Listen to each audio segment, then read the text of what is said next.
Sir আসসালামু আলাইকুম। ওয়ালাইকুম আসসালাম। ভালো আছো? জি স্যার, এই তো। স্যার আপনার কাছে আসছে অ্যাটেন্ডেন্স শিট? ইনফ্যাক্ট আমি এখন পর্যন্ত এটা ডাউনলোড করিনি। ঠিক আছে, স্যার ভার্চুয়াল সেকশন তো। আচ্ছা এটা অসুবিধা নাই, ডেফিনেটলি তোমার চলে আসবে। তুমি রহমত জাহান? জি স্যার, জি স্যার। আচ্ছা ওটা নিয়ে ওয়েট হবে। আচ্ছা স্যার, স্যার একটু দেখেন। শিওর। আচ্ছা স্যার। আসসালামু আলাইকুম স্যার।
স্যার আসসালামু ওয়ালাইকুম আসসালাম।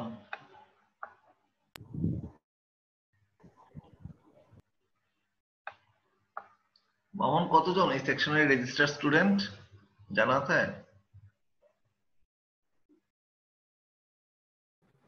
আসসালামু আলাইকুম স্যার। ওয়ালাইকুম আসসালাম। কতজনের মতো স্যার রেজিস্টার? আসসালামু স্যার। স্টুডেন্ট ওয়ালাইকুম আসসালাম। স্যার। আমার মানে স্যার প্রিন্ট ওটা আউট তো নেওয়া জানা নাই হয়নি স্যার। এখনো। তোমাদের কি কোনো আইডিয়া আছে কতজন রেজিস্ট্রেশন করেছে বা তোমাদের গ্রুপে কতজন জয়েন হয়েছে?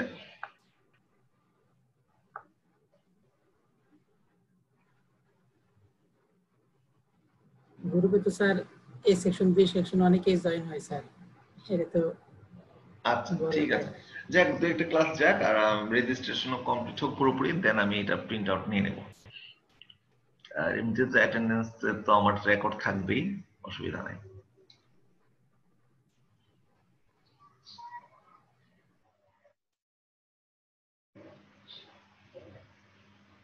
তোমরা কি আমাকে শুনতে পাচ্ছ? জি স্যার। জি স্যার। আমার এখানে জি দেখাচ্ছে স্যার। উইক ইন্টারনেট, বুঝলাম না।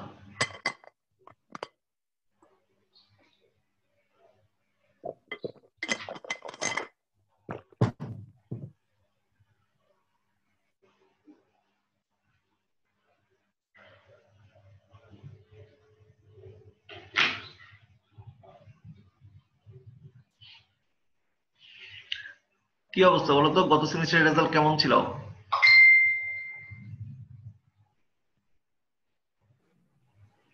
স্যার আসসালামু আলাইকুম স্যার। ওয়ালাইকুম আসসালাম। জি স্যার, গত সেমিস্টার স্যার ড্রপ দিছিলাম স্যার। কেমন হয়েছে জগজিৎ? জি স্যার, ড্রপ দিছিলাম স্যার পরিস্থিতির কারণে। আচ্ছা, তুমি কি 173 জি আনি? স্যার, জি স্যার। আচ্ছা, তো এই সেমিস্টারের প্রবলেম সলভ হয়েছে? জি স্যার, এবার ঢাকায় চলে আসছি।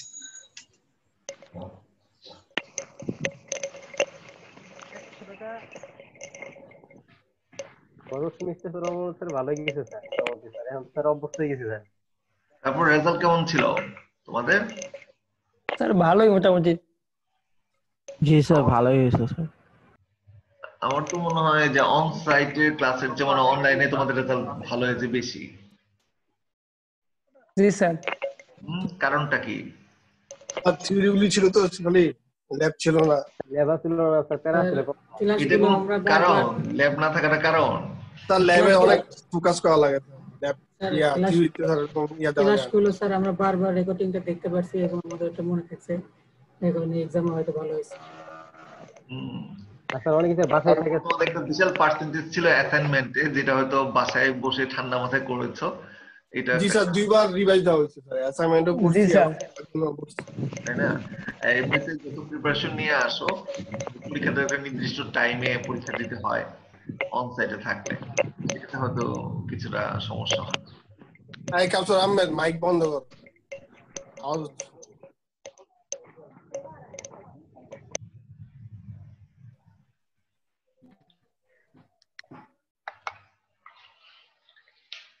এনিওয়ে, মোটামুটি স্টুডেন্টরা চলে আসছে। তো কিন্তু আমাদের ফার্স্ট ক্লাস, আমি শুধু একটা আইডিয়া দিব বা স্টার্টিং এ যেটা আছে সেটা শুধুমাত্র করবো। আমরা নেক্সট থেকে পুরো দমে ক্লাসে ঢুকবো স্যার নয়েজ আসছে স্যার।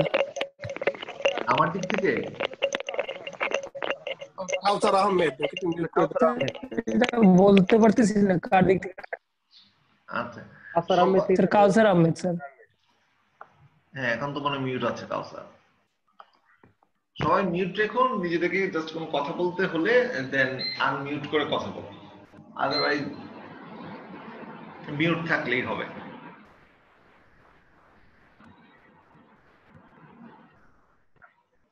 ঠিক আছে? জি স্যার। তো ঠিক আছে, তোমরা মনে হয় সবাই আমার স্ক্রিন দেখতে পাচ্ছ? জি স্যার। স্ক্রিন দেখতে পাচ্ছ তো? জি স্যার, দেখতে পাচ্ছি স্যার। আচ্ছা, তো আমার সাথে যেহেতু আগেও ক্লাস হয়েছে, মোটামুটি সবই ধারণা আছে, তাও আমি একটু নিয়ম মাফিক জাস্ট প্রথম ক্লাস যেহেতু আমরা ওভাবেই শুরু করছি। তো আমাদের এই হচ্ছে মোটামুটি কোর্স আউটলাইন, যেটা কোর্সের নাম তো সবাই জানো, মাইক্রোপ্রসেসরস এন্ড মাইক্রো কন্ট্রোলার্স সিএসি 303। ওকে, তোমরা হচ্ছে 183 DA সেকশন। আমাদের মঙ্গল আর বৃহস্পতিবার সকাল 10টা থেকে ক্লাস হবে, ঠিক আছে, সপ্তাহে 2 দিন। এগুলো হচ্ছে রেগুলার ক্লাস। আর কোনো কারণে যদি আমাদের কোনো এক্সট্রা স্লট নিতে হয়, তোমাদের সাথে আমি ক্লাসে ডিসকাস করে সেটা তোমাদের সাথে শেয়ার করে দেব, ঠিক আছে? আর এখানে দেখো তোমাদের গুগল ক্লাসরুমের অ্যাড্রেস দেয়া আছে এবং ক্লাস কোডটাও দেয়া আছে। তো সবাই এখানে জয়েন করবা। আর তোমাদের এখানে কয়েকজনকে দেখা যাচ্ছে যে রেগুলার সেকশন, মানে রেগুলার যে 183 ব্যাচের বাইরেও কয়েকজন আছো। তো আমি যতটুকু জানি এখানে একটা মেসেঞ্জার গ্রুপও খোলা হয়েছে। তোমরা এখানকার সিআর হচ্ছে মামুন হোসেন, তো ওর সাথে যোগাযোগ করে তোমরা যারা অন্য ব্যাচের তারা মেসেঞ্জার গ্রুপে অ্যাড হয়ে যাও। আর গুগল ক্লাসরুমে সরাসরি তোমরা অ্যাড হতে পারো, কারণ আমি যে কোনো মেসেজ গুগল ক্লাসরুমেই দিব, আবার সিআর হয়তো ওই জিনিসটা তোমার মেসেঞ্জার গ্রুপে শেয়ার করবে। তো এইভাবে যেন যে কোনো সময় তোমরা আপ টু ডেট থাকতে পারো, ঠিক আছে? আর আমরা চেষ্টা করব কখনো কোনো নোটিশ যাতে কোনো কিছু আসলে সেটা মেসেঞ্জার গ্রুপে হোক আর গুগল ক্লাসরুম হোক, তারপরে খুব বেশি কমেন্ট না করতে, কারণ এই নোটিশটা যখনই দেওয়া হয় সবাই যেন দেখতে পারে, এই জন্য কিছুটা ওয়েট করে তারপরে যেন আমরা কথাবার্তা বলি। কারণ অনেক সময় দেখা যায় তোমাদের এইসব গ্রুপে হয়তো তোমাদের ডিসকাশনটা বা জাস্ট মেসেজ লেনদেনটা এত বেশি হয় যে অনেক সময় আগের যে কোনো একটা নোটিশ সেটা হয়তো অনেক নিচে চাপা পড়ে যায়, ঠিক আছে? তো এই জিনিসটা তুমি একটু কেয়ারফুল থাকবে, কারণ আমি আশা করি তোমাদের ডেফিনেটলি অন্য কোনো গ্রুপও আছে, তোমাদের পার্টিকুলার কোনো পড়ালেখার ব্যাপারে বা অন্য যে কোনো ব্যাপারে মেসেজ লেনদেন করতে হলে তোমরা আদার যে গ্রুপ সেটাতে কাজ করতে পারো। কিন্তু এইটা শুধুমাত্র এই সেকশনের পড়াশোনা বা এই রিলেটেড কোনো মেসেজ লেনদেনের জন্য আমরা এই মেসেঞ্জার গ্রুপটা ইউজ করব। আর পাশাপাশি তো গুগল ক্লাসরুমে তোমরা পাচ্ছই। সো আর এগুলো তো তোমাদের মেইলে তোমাদের নোটিশটা চলে যায়। সো সবাইকে আসলে আপ টু ডেট সবসময় থাকতে হবে। আর সপ্তাহে তো দুদিন আমাদের দেখা মানে মিট তো করছি। আর যদিও এখানে ভেন্যু হিসেবে আমাদের বিল্ডিং এ 409 নম্বর রুম দেয়া আছে, এটা হচ্ছে অ্যাজ পার রুটিন। সো আমরা যদি সুযোগ পাই অন সাইটে ক্লাস করার, তাহলে আমাদের অ্যাকর্ডিংলি এই রুমে এই টাইমে ক্লাস হবে। আর যতদিন হচ্ছে না ততদিন তো আমরা বুঝতেই পারছো তোমরা গুগল ক্লাসরুমে আমরা ক্লাস করব। তো এটাও তোমরা টাইম টু টাইম পেয়ে যাবো সবসময় নোটিস। ওকে, আচ্ছা। আর এখানে আমার ইমেল অ্যাড্রেস দেওয়া আছে, যে কোনো প্রয়োজনে যোগাযোগ করতে পারো। আর বরাবর মতোই বলা যে কাউন্সিলিং আওয়ারটা একটা এখানে মেনশন করা আছে, কিন্তু এর মানে এই না যে এই টাইম ছাড়া তোমরা যোগাযোগ করতে পারবে না।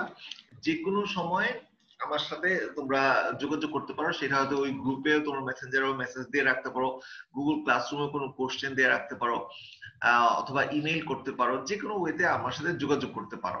ঠিক আছে, সো যদি ফ্রি থাকে ডেফিনেটলি তোমাদের সেভাবে অ্যাড্রেস করা হবে। আচ্ছা, এরপর আসছে তোমার বইয়ের ব্যাপারটা।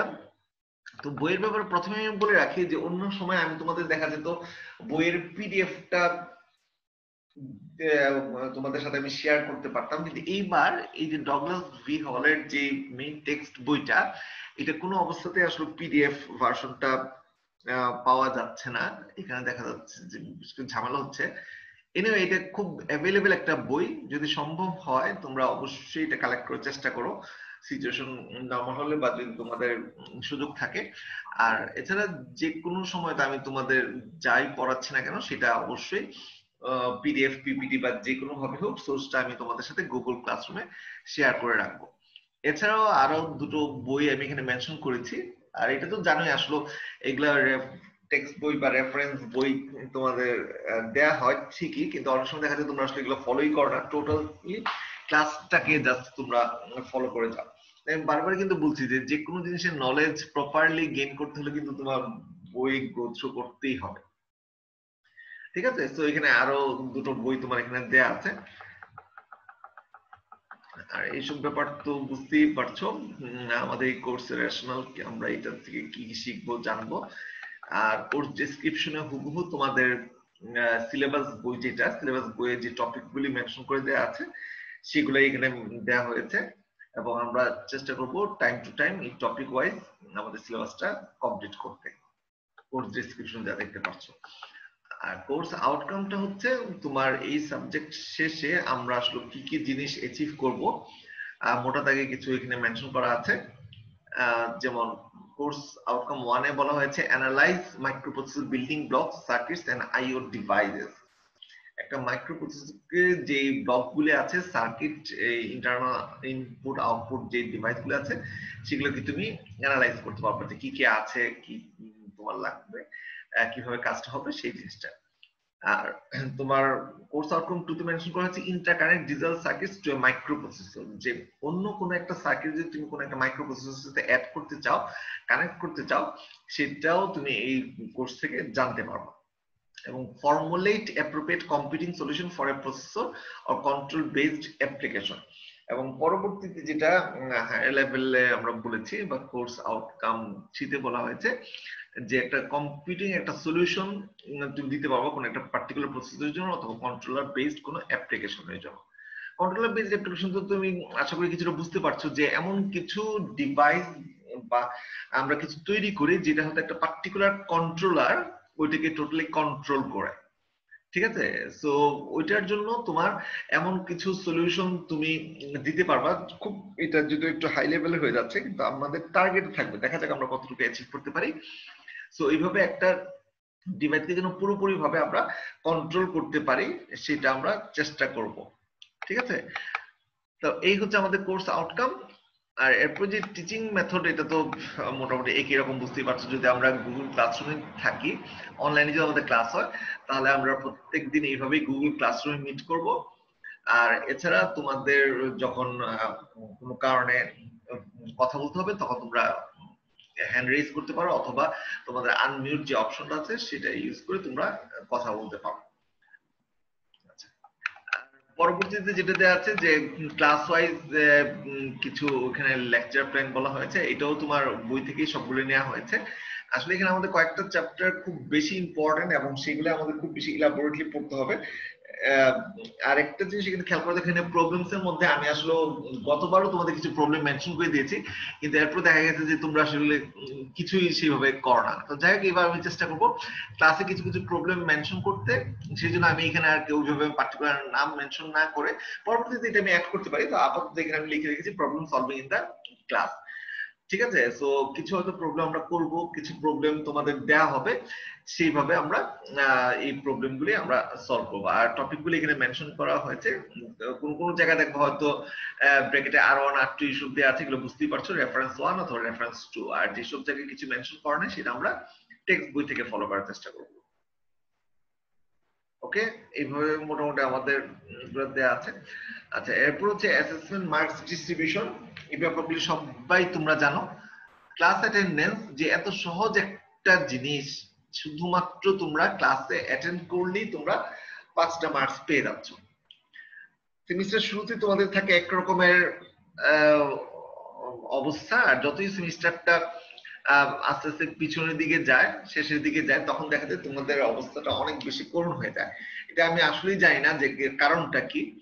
সেমিস্টারের শুরুতে দেখা যায় অনেকে রেজিস্ট্রেশন করে 1-2টা ক্লাস খুব সুন্দরভাবে ক্লাসে থাকো, আস্তে আস্তে তোমরা হারিয়ে যাও, এরপরে তোমাদেরকে খুঁজে পাওয়া যায় না।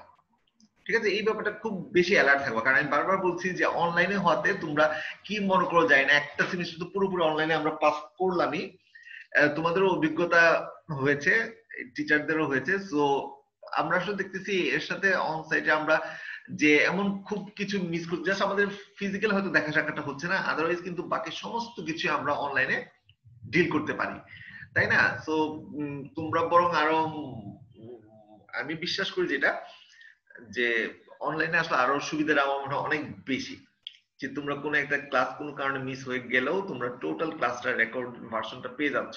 সো তোমরা জাস্ট সুবিধাজনক সময় আবার সেটাকে রিভিউ করে নিতে পারছো। ঠিক আছে, কিন্তু এরপরও ক্লাসে সবার সাথে একসাথে থাকা, ওখানে ডিসকাশনে অংশগ্রহণ করা, এর মধ্যে আসলে অনেক বেশি কিছু আসলে জানা বোঝার একটা সুযোগ থাকে। ওটা তো টোটাল একটা রেকর্ডেড ভার্সন পাও। এনিওয়ে, তারপর টোটালটাই তোমরা পেয়ে যাচ্ছ, এটা তোমাদের জন্য অনেক সুবিধা। কিন্তু আমি বারবারই বলবো যে ক্লাসটাকে হেলাফেলা করার কোনো সুযোগ নাই, ক্লাসে যেন রেগুলার ফার্স্ট টু লাস্ট তোমরা থাকো। যদি মনে করো 90 মিনিট লম্বা সময় হয় যে আমরা কিছুটা গ্যাপ নিব, ব্রেক নিব, তাতেও সমস্যা নাই, কিন্তু ক্লাসের জন্য আমরা উপস্থিত থাকি সবাই।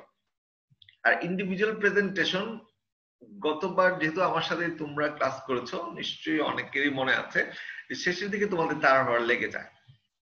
আমি বারবার বলছি, যেহেতু তোমরা আমার পুরনো ব্যাচ, আমি তোমাদের এবার আর কোনো কথাই বলবো না, জাস্ট একটা সর্বোচ্চ 2 সপ্তাহ যাবে, তারপর থেকে আমার ইন্ডিভিজুয়াল প্রেজেন্টেশন শুরু হয়ে যাবে। সো তোমরা যে যখন দিতে চাচ্ছ, আমি এটা তোমাদের উপর সম্পূর্ণ ছেড়ে দেবো। আমি কখনোই চাইবো না যে তোমাদের উপর প্রেশার দিয়ে বা আমি আইডি বলে দিব তারা দিবা, কোনো দরকার নাই। ঠিক আছে, এখন তোমরা যদি না দিতে চাও, গত সেমিস্টারে যদি তোমাদের টোটাল ডিটেইলস মার্কশিট দেখাতে পারতাম, তাহলে দেখতা বেশ কয়েকজন ইন্ডিভিজুয়াল প্রেজেন্টেশনে 0 বসে আছে, অ্যাটেন্ড করে নাই, পার্টিসিপেট করে নাই, বা স্ট্রেট ওয়ে 0। এখানে আমার কিছুই করার নাই। অনেকে দেখা গেছে 11th আওয়ারে এসে পারলে আমাকে পার্সোনালি ফোন করে, ইমেল দিয়ে একটা এক্সট্রা সেশন ক্রিয়েট করতে হয়েছে তাদের জন্য ইন্ডিভিজুয়াল প্রেজেন্টেশন দিবে। এবার আমি আগেই বলে দিচ্ছি যে ফার্স্ট ক্লাসে এই কথাটা বলা হচ্ছে, রেকর্ডও থেকে যাচ্ছে। তো তোমরা জাস্ট 4th 5th ক্লাস থেকে এটা শুরু করবা। এটার ব্যাপারে আমি আর কখনোই কোনো কিছু বলবো না। যার যে টপিক পছন্দ হচ্ছে পড়ানোর মাঝখান থেকে, বা সবসময় বলি যে যে উইকে দিবা তার আগে পরে, মানে এরকম কাছাকাছি সময় যে টপিক পড়ানো হয়েছে তার উপর তোমরা প্রেজেন্টেশন দিবা। যে একেবারে 18-20 নম্বর ক্লাস থেকে প্রেজেন্টেশন দিবা, তখন 1 নম্বর 2 নম্বর ক্লাসের উপর কোনো টপিকের উপর, এই জিনিসটা আমি নিশ্চয়ই পছন্দ করবো না। ঠিক আছে, সো ইন্ডিভিজুয়াল প্রেজেন্টেশনের ব্যাপারেও তোমরা খেয়াল রাখবে, এটা যেন কখনোই বলতে না হয়। তো এটা তোমরা ওইভাবেই করে ফেলবা। আর হচ্ছে আমার গুগল ক্লাসরুমে একটা ফোল্ডার খোলা থাকবে, এবার আমি প্রথম থেকেই ওপেন করে দিব। সো যখনই যে ইন্ডিভিজুয়াল প্রেজেন্টেশন দিবে, তোমাদের প্রেজেন্টেশন স্লাইডগুলি অবশ্যই গুগল ক্লাসরুমে সেখানে সাবমিট করে দিবে। ঠিক আছে, আরেকটা জিনিস আমি বলছি, ইন্ডিভিজুয়াল প্রেজেন্টেশন তুমি নিজে একটা বইয়ের কথা বলো, নেটের কথা বলো, আমার স্লাইডের কথা বলো, যে কোনো জায়গাতে হেল্প তুমি নিতে পারো, সেটা কোনো ব্যাপার না। কারণ আমি যে স্লাইড তৈরি করি ডেফিনেটলি কোনো না কোনো সোর্স ইউজ করি, তাই না? সো এটাতে দোষের কিছু নাই। কিন্তু হ্যাঁ, বিশাল একটা টেবিল অথবা বিশাল একটা ফিগার যদি এরকম কিছু আসে, তখন তুমি হয়তোবা সেটা কপি করতে পারো। কিন্তু নরমালি যে জিনিসগুলি আমাদের আওতার মধ্যে, আমরা চাইলে একটা টেবিল তৈরি করতে পারি, চাইলে একটা ছোট্ট একটা ফিগার ড্র করতে পারি, এই সমস্ত ক্ষেত্রে আমি বারবার বলছি প্রথম থেকে, তোমার যদি কোনো প্রেজেন্টেশনে, তোমার অ্যাসাইনমেন্টে যে কোনো জায়গায় হোক, এটা যদি আমি সরাসরি পাই কোনো এক জায়গায় জাস্ট কাট পেস্ট করে বসিয়ে দিয়েছো, ডেফিনেটলি সেই মার্কসটা ডিডাক্ট হয়ে যাবে। এটা তোমাদের মানে খুব বেশি, ইভেন গত সেমিস্টারে আমি এমনও পেয়েছি, জাস্ট আমার স্লাইড নিয়ে আমাকে প্রেজেন্টেশন দিচ্ছ, মানে তোমাদের এতটাই তোমাদের নিজেদের তৈরি করতে কষ্ট হয়। এই জিনিসটা মাথায় রাখবা যে কোনো অবস্থাতেই যেন এটা না হয়। আমাকে শুনতে পাচ্ছ তোমরা? জি স্যার। জি স্যার, শুনতে পাচ্ছি স্যার। ঠিক আছে, থ্যাংক ইউ। অ্যাসাইনমেন্টের ব্যাপারটা জানো যে বেশ কয়েকবার তোমাদের কিন্তু অ্যাসাইনমেন্টটা ফেস করতে হবে। প্রথম কথা হচ্ছে যে তোমাদের যে ফাইনালের একটা অ্যাসাইনমেন্ট থাকে, এটা তোমরা জানো, মিড টার্মে একটা অ্যাসাইনমেন্ট থাকে। এদের তো যদি আমাদের অনলাইনে পুরো সেমিস্টারটা কন্টিনিউ করতে হয় বা এই ধরনের সিচুয়েশন চলতে থাকে, তাহলে তো আমরা জানোই গত সেমিস্টারের আলোকে, কারণ এখানে নতুন মনে হয় দু একজন ছাড়া কেউ নেই, সবাই পুরনো। সো ওইভাবে তোমাদের অ্যাসাইনমেন্ট মানে 50%, যত মার্কসই থাক না কেন তার 50%, 40 হলে তার 50% মানে 20 মার্কসের অ্যাসাইনমেন্ট হবে ফাইনালে, 15 মার্কসের অ্যাসাইনমেন্ট হবে তোমার মিড টার্মে। আর প্রত্যেকটা অ্যাসাইনমেন্টের সাবমিশনের একটা ডেডলাইন থাকবে, সেটা পার্টিকুলার ফোল্ডারে গুগল ক্লাসরুমে তোমাদের জমা দিতে হবে। আর যখনই তোমরা ভাইভাটা ফেস করবা তখন তোমাদের সেই অ্যাসাইনমেন্ট থেকেও তোমাদের কোশ্চেন করা হবে। মানে বারবার এক কথা আসলে বলতেও কেমন লাগে, কিন্তু এরপরও যেহেতু দু একজন হলো নতুন আছো, তাদের জন্য সবার জন্যই বলছি যে তোমরা অ্যাসাইনমেন্টে কিছু জিনিস সাবমিট করবা, কিন্তু সেটা তোমরা ভাইভাতে ডিফেন্ড করতে পারবা না, তাহলে সেই মার্কসটা টোটালি কাটা যাবে। তো তোমরা ডিসকাস করো, আলোচনা করো, কিন্তু অ্যাসাইনমেন্টে যা করবে তা যেন অবশ্যই তোমার নলেজে থাকে, তুমি বুঝে যেন তোমার অ্যাসাইনমেন্টটা তৈরি করো। এই জিনিসটা একেবারেই তোমাদের নিশ্চিত করতে হবে। আদারওয়াইজ শুধুমাত্র অ্যাসাইনমেন্ট সাবমিট করলাম মনে করছো যে খুব একটা ভালো মার্কস পেয়ে যাবা, সেটা কখনোই হবে না। তো অ্যাসাইনমেন্টে যা থাকবে সেটা যেন অবশ্যই তোমরা বুঝে শুনে করো। তো এই যে মিড টার্ম আর ফাইনালের কথা বললাম, এখানে এমনও হতে পারে যদি আমরা অন সাইটে চলে যাই তাহলে হয়তো আমাদের আগের মতো যে পরীক্ষার সিস্টেম সেভাবে হবে। এটা আমি বলছি আপাতত যদি আমরা অনলাইনে থাকি তার কথা, যে তাহলে হয়তো ওইভাবে গত সেমিস্টারের মতোই আমাদের 50% অ্যাসাইনমেন্ট 50% ভাইবা দিয়ে আমরা কন্টিনিউ করবো যদি আমরা অনলাইনে চলতে হয়। আর যদি আমরা অনসাইটে যেতে পারি তাহলে তো আমরা জানোই পরীক্ষা যেভাবে হওয়ার সেভাবে 30-40 মার্কসের মিড টার্ম ও ফাইনাল পরীক্ষাটা হবে। এছাড়াও তোমাদের যেগুলো অ্যাসাইনমেন্ট থাকবেই, সেগুলো হচ্ছে যেমন কোর্স অ্যাসাইনমেন্ট একটা থাকবে, যদিও এটা মার্কস হিসেবে আসলে শুনতে একটু কমই মনে হচ্ছে যে 5 মার্কস, কিন্তু এটা তোমাদের সেমিস্টার মাঝামাঝি সময় তোমাদের দেয়া হবে, মোটামুটি সিলেবাসটা কভার করে প্রত্যেকটা অংশ টাচ করে, এবং কিছু পার্ট তোমাদের থেকে কোশ্চেন করা হবে এবং সেই অ্যাসাইনমেন্টও তোমাদের সাবমিট করতে হবে। আর এছাড়াও যে ক্লাস টেস্ট সেটাও সেম, যে অনলাইন অনসাইটের ব্যাপারটা তোমাদের একটু পার্থক্য থাকবে এখানে। অনসাইটে যদি আমরা যেতে পারি তাহলে তো জানোই টাইম টু টাইম একটা নির্দিষ্ট সিলেবাসের উপর তোমাদের ক্লাস টেস্ট হবে ক্লাস টাইমে, সেটা তোমাদের ফিজিক্যালি যদি মিট করতে পারি আমরা তাহলে তো আমরা অবশ্যই মানে সেইভাবে কাগজে কলমে দিতে পারবো। আর যদি কোনো কারণে আমাদের অনলাইনে কন্টিনিউ করতে হয় তাহলে 3টা ক্লাস টেস্টের মধ্যে আমরা জানি বেস্ট অফ 2 কনসিডার করা হয়। গত সেমিস্টারে আমার এক্সপেরিয়েন্স আমি দেখেছি অনেকে হয়তো প্রথম দুটোতে ভালো করে ফেলেছে, তৃতীয় ক্লাস টেস্টে পার্টিসিপেট করে নাই। হ্যাঁ, এটা কোনো ব্যাপার না, এটা সে করতেই পারে, কারণ যেহেতু আমাদের এখানে বেস্ট টু এভারেজটা হচ্ছে। এরপর প্রত্যেকটাতেই পার্টিসিপেট করা উচিত, আমি মনে করি কিছুটা হলেও নলেজ গেইন করতে পারো তোমরা, ঠিক আছে?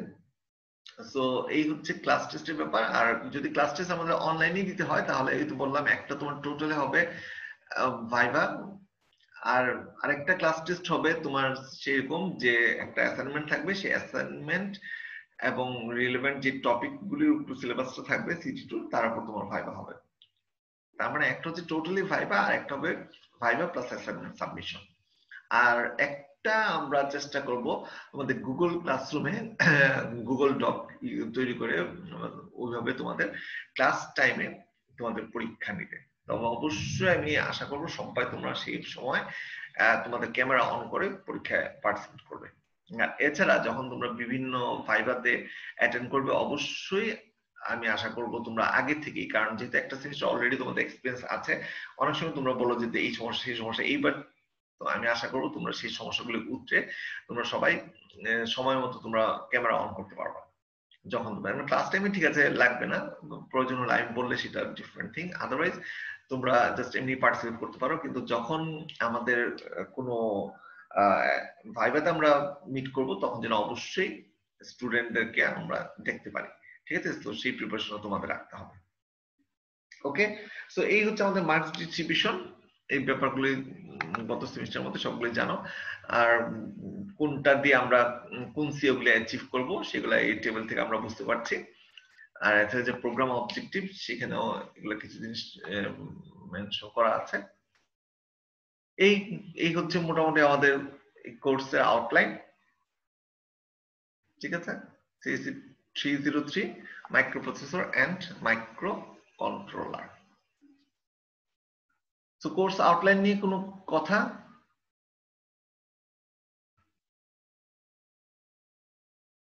শুনতে পাচ্ছ সবাই?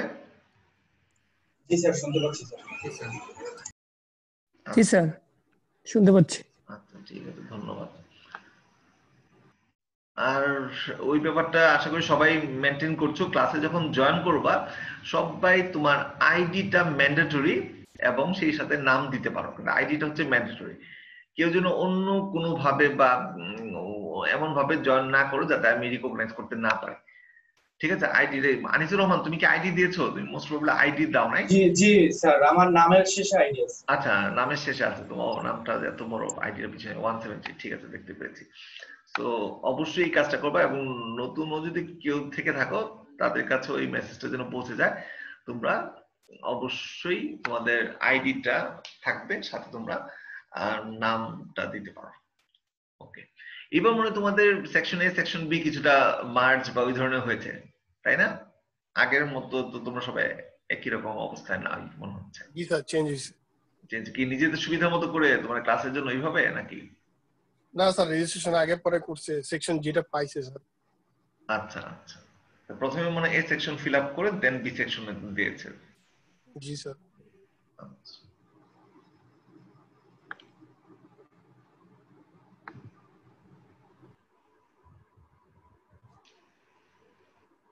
এই ক্লাসে এখনো পর্যন্ত যে কয়জন আছো তাদের মধ্যে 3.5 সিজিপিএ আছে কয়জনের? স্যার আমার। আমি থেকে রাজু, জি স্যার। মামুন, আমার আছে। সাজেদা নাকি? জি স্যার। আচ্ছা, কি সাউন্ড এত কম কেন? তো কেন ক্লাসে তোমাদের? আমার সাবজেক্ট তো রেজাল্ট অনেক ভালো হয়েছে, তাহলে এত কম কেন সিজিপি? অন্য সাবজেক্ট গুলি কি রেজাল্ট খারাপ হয়েছে? স্যার একটা সাবজেক্টে স্যার এখনো রেজাল্ট সিজিপিএ নাকি জিপিএ স্যার, কোনটা বলবো? আমি বলছি সিজিপিএ, জি স্যার, সিজিপিএ স্যার। মানে একেবারে ফার্স্ট সেমিস্টার থেকে শুরু করে এখনো পর্যন্ত এভারেজে ধরে রাখতে পেরেছো। এনিওয়ে, এটা সবসময় মনে করে দেওয়া হয় এই কারণে যে যাতে তোমরা একটু অ্যালার্ট থাকো, কারণ আমরা যখনই আমাদের বিএসসি কমপ্লিট করব, তোমাদের অনেকে অনেক ধরনের ইন্টারেস্ট, সেই অনুসারে তোমরা প্রসিড করবে, সেটা ঠিক আছে। এরপর যদি কেউ মনে করো তোমরা কোনো কম্পিটিটিভ এক্সামে পার্টিসিপেট করবা, সেই জন্য এই জিনিসটা আসলে বারবার মনে করিয়ে দেয়া যে প্রথমে তোমাদের আসলে একটা ব্যারিয়ার পার হতে হবে, এবং সেই ব্যারিয়ারটা হচ্ছে তোমাদের সিজিপিএ। অনেকে দেখা যায় হয়তো নলেজের দিক দিয়ে কম, কিন্তু সিজিপিএ ভালো, আবার ভাইস ভার্সাটা হতে পারে যে অনেকের সিজিপিএ ভালো বাট আসলে সে সামহাউ ক্লাস বা যে কোনো ভাবে হোক তখন হয়তো ক্লিক করে গেছে, রেজাল্ট ভালো হয়েছে, কিন্তু তার নলেজটা হয়তো কম। হোয়াটএভার, আমরা যেভাবে চিন্তা করি না কেন, কিন্তু এই যে প্রথম যে ব্যারিয়ারটা, কারণ ওইটা যাচাই বাছাই কিন্তু হবে পরে, তো প্রথম ব্যারিয়ারটাই তোমাদের পার হওয়ার জন্যই কিন্তু সিজিপিএটা ম্যান্ডেটরি।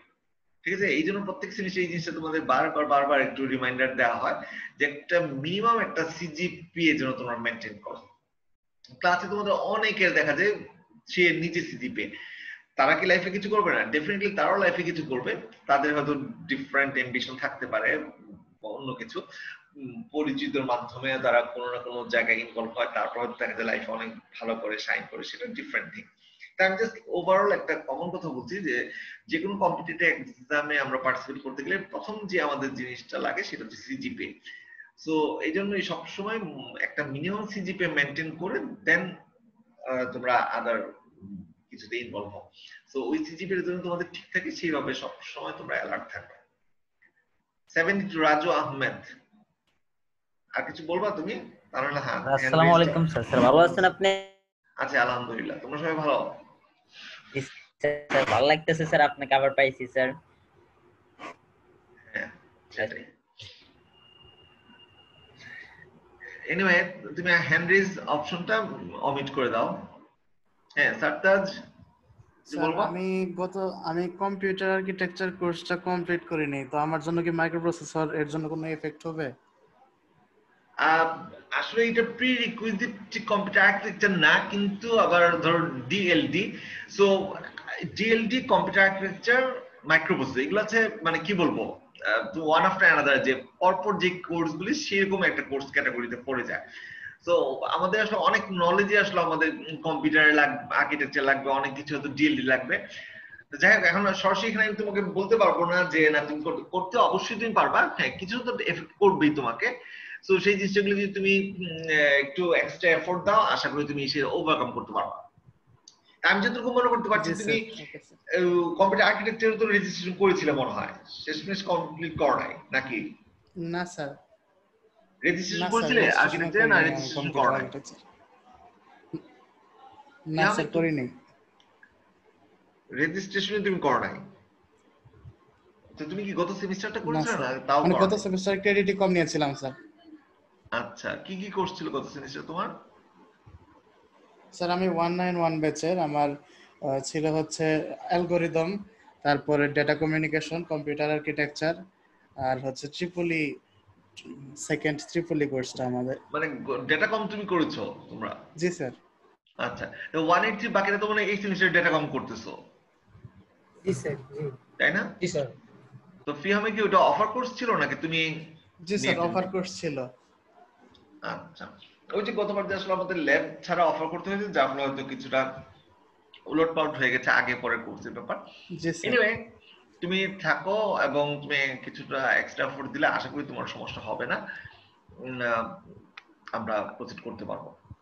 আরেকটা জিনিস বলে রাখতে হচ্ছে যে আসলে মাইক্রো প্রসেসরটা এত বিশাল বিশাল কিছু হয়তো ফিগার বা ডিজাইনের ব্যাপার আছে, অনেক সময় তো আমাদের সব ফিগার একেবারেই যে মাথার মধ্যে ঢুকবে এটা আমি নিজেও বুঝতে পারি, এটা হয়তো সবসময় আশা করাটা ঠিক হবে না, কিন্তু বেসিক কিছু জিনিস এগুলো তোমাদের আসলে জানতে হবে, বুঝতে হবে। আর বেশ কিছু এখানে থিওরি পার্টও আছে, সো সেই জিনিসগুলো আসলে তোমাদের প্র্যাকটিসের মধ্যে রাখতে হবে। মানে এই জন্য আমি বলছিলাম তোকে মেমোরাইজ করতে হবে, কিন্তু এরপরও মানে কম্পারেটিভলি আমরা যেমন ডিএলডি অথবা কম্পিউটার আর্কিটেকচার খুব বেশি মানে কি বলবো ইকুয়েশন বা এই জাতীয় কিছু জিনিস নিয়ে আমরা কাজ করেছি, এখানে তো সেই জিনিসটা মানে কম থাকবে কিছুটা। সেই জন্য আমি আগেই বলে নিচ্ছি কেউ বোর হয় না, তো তোমাদের নিজেদের মধ্যে থেকে আসলে এখানে মানে ইন্টারেস্টটা গ্রো করে নিতে হবে, কারণ এখানে কম্পারেটিভলি অন্যগুলির চেয়ে একটু মানে থিওরি পার্ট বা এই জিনিসগুলি বেশি। আবার অনেক সময় দেখা যাবে যে কোনো একটা বড় একটা ফিগারের রেফারেন্স আমরা কিছু কাজ করবো, সো ওইগুলো কিছু জিনিস আমাদের মানে সেই ফিগার থেকে বুঝে নিতে হবে বা ধরে নিতে হবে যে এটা হবে, ঠিক আছে? আর যেহেতু বুঝতেই পারতেছো যে এখানে একটা পার্ট আছে অ্যাসেম্বলি ল্যাঙ্গুয়েজ, তো অ্যাসেম্বলি ল্যাঙ্গুয়েজ তো আমাদের হয়তো কিছুটা ধারণা আছে যে আমরা যে মানে হাই লেভেল ল্যাঙ্গুয়েজ তো আমরা বলি সেটাকে, যেটা আমরা মানে জাস্ট হিউম্যান ল্যাঙ্গুয়েজের কাছাকাছি যেটা, সেটা হচ্ছে হাই লেভেল ল্যাঙ্গুয়েজ। আর মেশিন ল্যাঙ্গুয়েজ তো হচ্ছে 0 আর 1 এর কম্বিনেশন। আর অ্যাসেম্বলি ল্যাঙ্গুয়েজটা হচ্ছে যে পুরোপুরি হাই লেভেল ল্যাঙ্গুয়েজ না, আবার মেশিন ল্যাঙ্গুয়েজ তো নাই, কিন্তু এটা ইন বিটুইন যেটা পড়ছে, যেটা হয়তো দেখলে অনেক সময় বোঝা যাচ্ছে যে কোনটা কিভাবে কাজ হচ্ছে, মুভ এ বি, তাই না? কিছুটা তো আমরা এখান থেকে ধারণা করতে পারছি। আমরা তো সরাসরি লিখছি না a = a + b, বা সরাসরি লিখছি না এরকম, কিন্তু আমরা যদি add a, b লিখি তাহলে আমরা বুঝতে পারতেছি b আর a কে অ্যাড করে a তে রাখতে বলা হয়েছে, তাই না? এই ধরনের অ্যাসেম্বলি ল্যাঙ্গুয়েজ। এইগুলো কিছু জিনিস হচ্ছে কি ম্যাটার অফ প্র্যাকটিস, প্র্যাকটিসের মাধ্যমে আমাদের এই জিনিসগুলো আয়ত্তে আনতে হবে। ওকে, সো এই হচ্ছে মোটামুটি আর কি এই সাবজেক্ট নিয়ে আমাদের আলোচনা। তো আমরা তোমার আস্তে আস্তে আমরা চলে যাব ডিটেইলসে।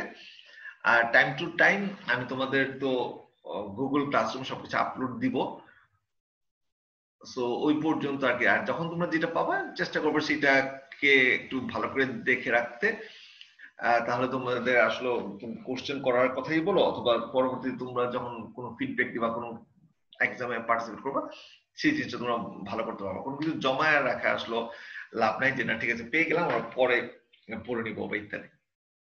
সবসময় আপ টু ডেট থাকবে, তাহলে দেখবা কখনো ওইরকম একটা এক্সট্রা প্রেসার যেটা তোমরা বলো সেই প্রেসারটা তোমাদের লাগবে না আর কি। এনিওয়ে, সো এই হচ্ছে আমাদের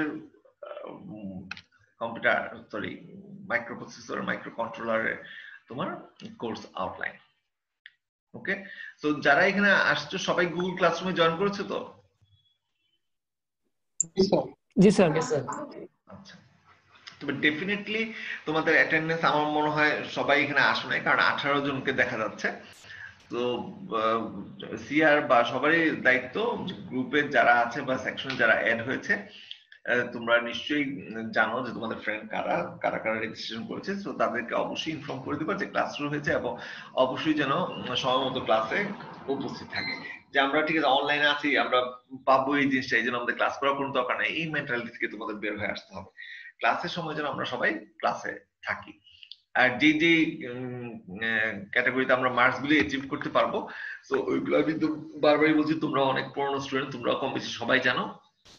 তো অবশ্যই সেই মার্কস গুলি যেন তোমরা ঠিকঠাক মতো পেয়ে যাও। কারণ আমার কথা হচ্ছে মার্কস, এটা তো আসলে কোনো টিচাররা কম দে, তোমরা অনেক সময় এই ধরনের অবজেকশন করো, এটার আসলে কোনো যুক্তি আমি খুঁজে পাই না। কারণ এই মার্কসটা কারো কাছে রাখার মধ্যে তো কোনো বেনিফিট নাই, তাই না? কিন্তু তোমাদের এটা আদায় করে নিতে হবে মার্কসটা। তো তোমরা যেন প্রথম থেকে, অনেকে দেখা যায় যে প্রথম থেকে একটু ভালো করে পরবর্তীতে স্ট্রেস ফ্রি থাকা অবস্থায় তারা পরীক্ষা দিতে পারে এবং তারা দেখা যায় অটোমেটিক তারা ভালো করছে। কারণ স্ট্রেস থাকলে তো যে কোনো জিনিস আমাদের আসলে পারফরমেন্সটা খারাপ হবেই। কিন্তু আবার কেউ কেউ দেখা যায় প্রথম দিকে এতটাই পিছিয়ে থাকে যে পরবর্তীতে চেষ্টা করে আসলে সেইটা ওভারকাম করতে পারে না, তাই না? তো এই জিনিসটা আসলে একটু মাথায় রাখতে হবে, তোমাদের প্রথম থেকেই যেন তোমরা একটু স্ট্রেস ফ্রি থাকতে পারো, সবসময় নিজেকে আপ টু ডেট রাখো, তাহলে দেখবা তোমাদের ওই প্রেশারটা আসবে না, মার্কসটা প্রথম থেকেই তোমাদের ভালো থাকবে। তো পরবর্তীতে যেন ওইগুলো না চিন্তা করতে না হয়। ওকে, সো এনিওয়ে এই ছিল আমাদের কোর্স আউটলাইন। এটাও মনে হয় তোমাদের সাথে গুগল ক্লাসরুমে শেয়ার করা হয়েছে, তাই না? জি স্যার। আচ্ছা, তাহলে দেখো আজকে বেশ কিছু জাস্ট একটু থিওরি পার্ট বা কিছু ডেফিনেশন, কিছু জিনিস আমি তোমাদের সাথে একটু শেয়ার করছি। ওকে, সো মাইক্রো প্রসেসর, এটা আমরা ফলো করব হচ্ছে ডগলাস ভি হলের বইটা, মাইক্রো প্রসেসর ইন্টারফেসিং। এরপর আমি সার্চ করছি, যদি কখনো পিডিএফ আমি পাই তাহলে অবশ্যই সাথে সাথে এটা আমি আপলোড করে দেবো। এছাড়া অন্য যে পিডিএফ গুলো আছে সেগুলো আমি তোমাদের সাথে শেয়ার করে রাখবো। আর পিডিএফ যদি নাও পাই, আমি যাই তৈরি করব না কেন তোমাদের সাথে সবগুলি আমি শেয়ার করে দেবো time to time. Sir second এডিশনের পিডিএফটা পাইছিলাম স্যার। সেকেন্ড এডিশন পিডিএফ পেয়েছো? জি স্যার। আমার কি বইয়ের পিডিএফটা বলছো? জি স্যার, এই বইটা। ওইটা মেবি বই না, ওইটা মেবি হচ্ছে এক্সপেরিমেন্ট, আমি দেখছি ওটা।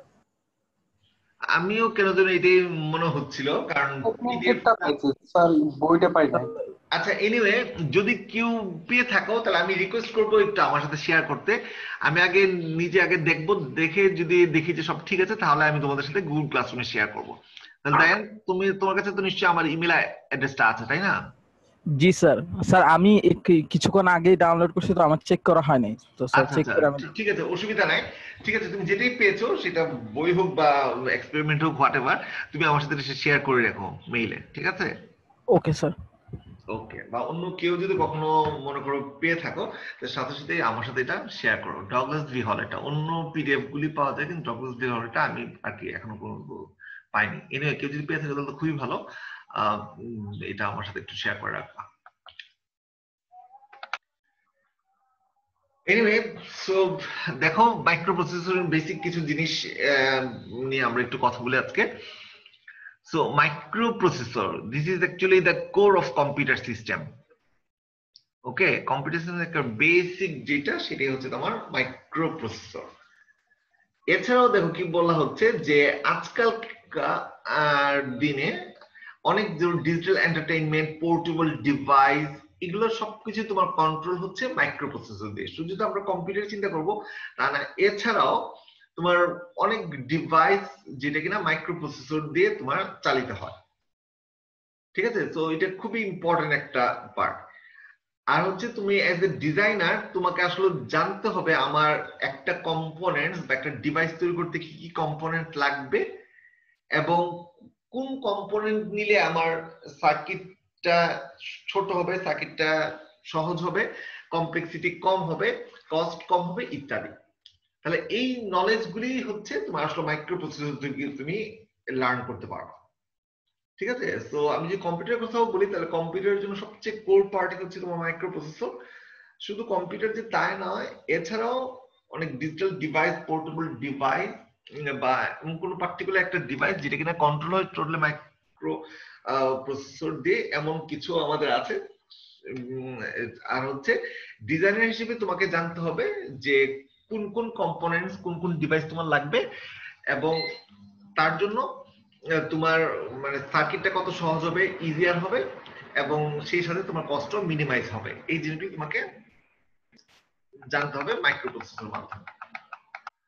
ঠিক আছে? আচ্ছা, এই দেখো, এই যে যখন এই পিডিএফটা তোমার দেখা হবে, এরপর দেখবা এই যে আমি যেমন হেডলাইন গুলি দিয়েছি কোশ্চেন দিয়ে বা এরকম। সো এটা পড়ার আরেকটা কারণ আছে, এগুলো দেখেই কিন্তু তোমার জন্য একটু পড়ার, কারণ অনেক সময় দেখে তোমরা যে একটা কোশ্চেন পাও, কোশ্চেনের এগেইনস্টে অ্যান্সার পাও, এজ এ স্টুডেন্ট আমার মনে হয় তোমরা একটু মানে ইন্টারেস্টটা বেশি পাও, যে মনে হয় যেন ঠিক আছে এই কোশ্চেন যদি পরীক্ষা আসে আমাকে এইভাবে অ্যান্সারটা দিতে হবে, তাই না? এটা কিন্তু স্টুডেন্টদের মেন্টালিটিটা অনেক সময় বোঝা যায় যে এইভাবে। সেই জন্য আমি বলছি যে কোন কোন সময় হয়তো আমি দেখা যাবে একটা পিডিএফ বা একটা টপিক হয়তো আমি জাস্ট এখানে মাইক্রোপ্রসেসর কিন্তু লিখতে পারতাম আমি, এটা কিন্তু আমি দেখা যাচ্ছে what is program, what is microprocessor এইভাবে লেখার কারণটা হচ্ছে যদি ঠিক এই কোশ্চেন যদি তুমি কখনো ফেস করো, সেটা তোমার থিওরিতে হোক বা ভাইভাতে হোক হোয়াটএভার, তুমি যেন মানে বুঝে সুন্দরভাবে লিখতে পারো, বলতে পারো। ঠিক আছে? যে তোমরা অনেক সময় দেখা যায় কোশ্চেন তোমরা ধরতে পারো না, বুঝতে পারো না, এই জিনিসটা যেন না হয়। আমি চেষ্টা করবো, বিশেষ করে গত সেমিস্টারে যেহেতু তোমাদের সাথে আমি ক্লাস পেয়েছি, আমি এই জিনিসটা অনেক সময় ফেস করেছি। বিশেষ করে ভাইভাতে দেখা যাচ্ছে তোমাদের খুব কমন সিলি সিম্পল কোশ্চেন তোমাদের করা হচ্ছে, কিন্তু তোমরা দেখা যায় কোশ্চেনটা মানে এটা ডেফিনেটলি আমি মনে করি তোমাদের নিজেদেরই দুর্বলতা ছিল, কারণ হয়তো তোমাদের টপিক সম্বন্ধে ধারণাটা ক্লিয়ার ছিল না বলেই তোমরা অ্যান্সার দিতে পারো না। কিন্তু অনেকে দেখা যাচ্ছে কোশ্চেন না বোঝার কারণে আসলে এই জিনিসটা হয়তো হয়েছে তোমাদের মধ্যে। তো এই জিনিসটা তুমি কখনোই না হয়, কারণ তোমার একটা জিনিস নলেজ আছে কিন্তু এরপর তুমি সেটা বলতে পারছো না, এটা তো আরো বড় আপসেটিং ব্যাপার, তাই না? একটা জিনিস জানো না পড়ো নাই, সেটা ডিফারেন্ট থিং, কিন্তু একটা জিনিস জান না পড়ার পরও যদি তুমি না বলতে পারো সেটা কিন্তু আপসেটিং।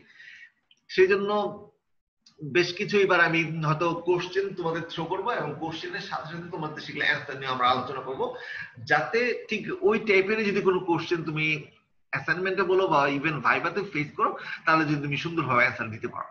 কারণ আমি বারবারই বলছি যে অনসাইট আর অনলাইন ক্লাসের মধ্যে একটু তো পার্থক্য আছে, যেহেতু তোমরা একটা লায়ন পার্ট আসলে এখানে ভাইভাতে ফেস করছো। সো দেখা যায় যে অনেক সময় তোমাদের এই রেজাল্টে হয়তো এই জিনিসটা এফেক্ট পড়ে, যে হয়তো অনসাইটে আজকে পরীক্ষা অনেকে দেখা যায় ভালো করতে পারতেছো না, কিন্তু অনলাইনে এসে ভালো করে যাচ্ছ। আবার ভাইস ভার্সাটাও হচ্ছে যে অনেক সময় দেখা যায় অনসাইটে ভালো করো, অনলাইনে ভালো করতে পারো না। আমার কথা হচ্ছে জিনিসটা আসলে একই, তাই না? নলেজ তো সবই একই ডেলিভারেট হচ্ছে, তো কেন তোমাদের এই পার্থক্যটা আসলে হবে? ঠিক আছে? তো তোমাদের যেন এই জিনিসটা থেকে তোমরা বের হয়ে আসতে পারো, মানে জেনুইন যে যেটা ডিজার্ভ করো তাই যেন সেটা পাও। তো গত সেমিস্টার এক্সপেরিয়েন্স থেকে আমি এই জিনিসটা কিছুটা মনে হয়েছে যে তোমাদের আসলে অনেক সময় তোমরা কোশ্চেনই ধরতে পারো না, এই জন্য হয়তো তোমাদের একটু পারফরমেন্সটা খারাপ হচ্ছে। কারণ ভাইভাতে তো তোমার তাৎক্ষণিকভাবে সবকিছু অ্যান্সার করতে হচ্ছে, তাই না? একটা নির্দিষ্ট সময়ের মধ্যে। তো এনিওয়ে, এই জিনিসটা মাথায় রেখো, আমরা খেয়াল করি। So what is microprocessor? So এখানে আমরা নাম থেকেই তো বোঝা যাচ্ছে, তাই না? প্রসেসর, তার সাথে হচ্ছে মাইক্রো। মাইক্রো মানেটাও কি, এটাও আমরা সবাই কম বেশি জানি। ঠিক এইভাবে ওয়ার্ড বাই ওয়ার্ড তোমাকে এখানে ডিফাইন করা হয়েছে। তো প্রসেসর হচ্ছে যা কিনা প্রসেস করে, এক কথা যদি বলা হয় যেটা কিনা প্রসেস করে সেটা হচ্ছে প্রসেসর। তো প্রসেস আসলে কি করবে?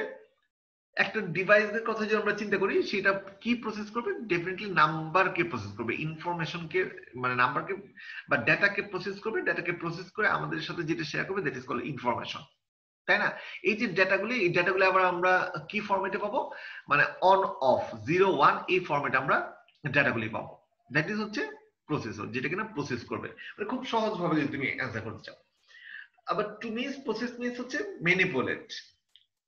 তার মানে এই যে তোমার ম্যানিপুলেট মানে ম্যানিপুলেট করা, ম্যানিপুলেশন যে ব্যাপারটা, এইটাই হচ্ছে তোমার প্রসেস, তাই না? So it means perform certain operations number depend on microprocessor design. তোমার ডিজাইনের মধ্যেই তোমার আসলে আমরা বুঝবো যে কিভাবে এটা কানেক্ট করা হয়েছে, কিভাবে আমরা কোন আউটপুট চাচ্ছি, কিসের বেসিসে এটা হবে, কি ধরনের ইনপুট লাগবে, এই সবকিছু বেসিসে আমরা যে ইনপুট ডিভাইসের মাধ্যমে যে ডাটাগুলি পাবো সেগুলোকে ম্যানিপুলেট করে আমরা কিছু একটা জিনিস জেনারেট করব। ঠিক আছে? সো এই হচ্ছে আমাদের মোটামুটি মাইক্রো প্রসেসর। সো এটা এখনো পর্যন্ত শেষ না, আরেকটু আমার ডিটেলস এটা যদি আমরা যাই তাহলে আমরা দেখবো যে মাইক্রো, এখন কথা হচ্ছে এটাকে মাইক্রো তাহলে বলা হচ্ছে কেন।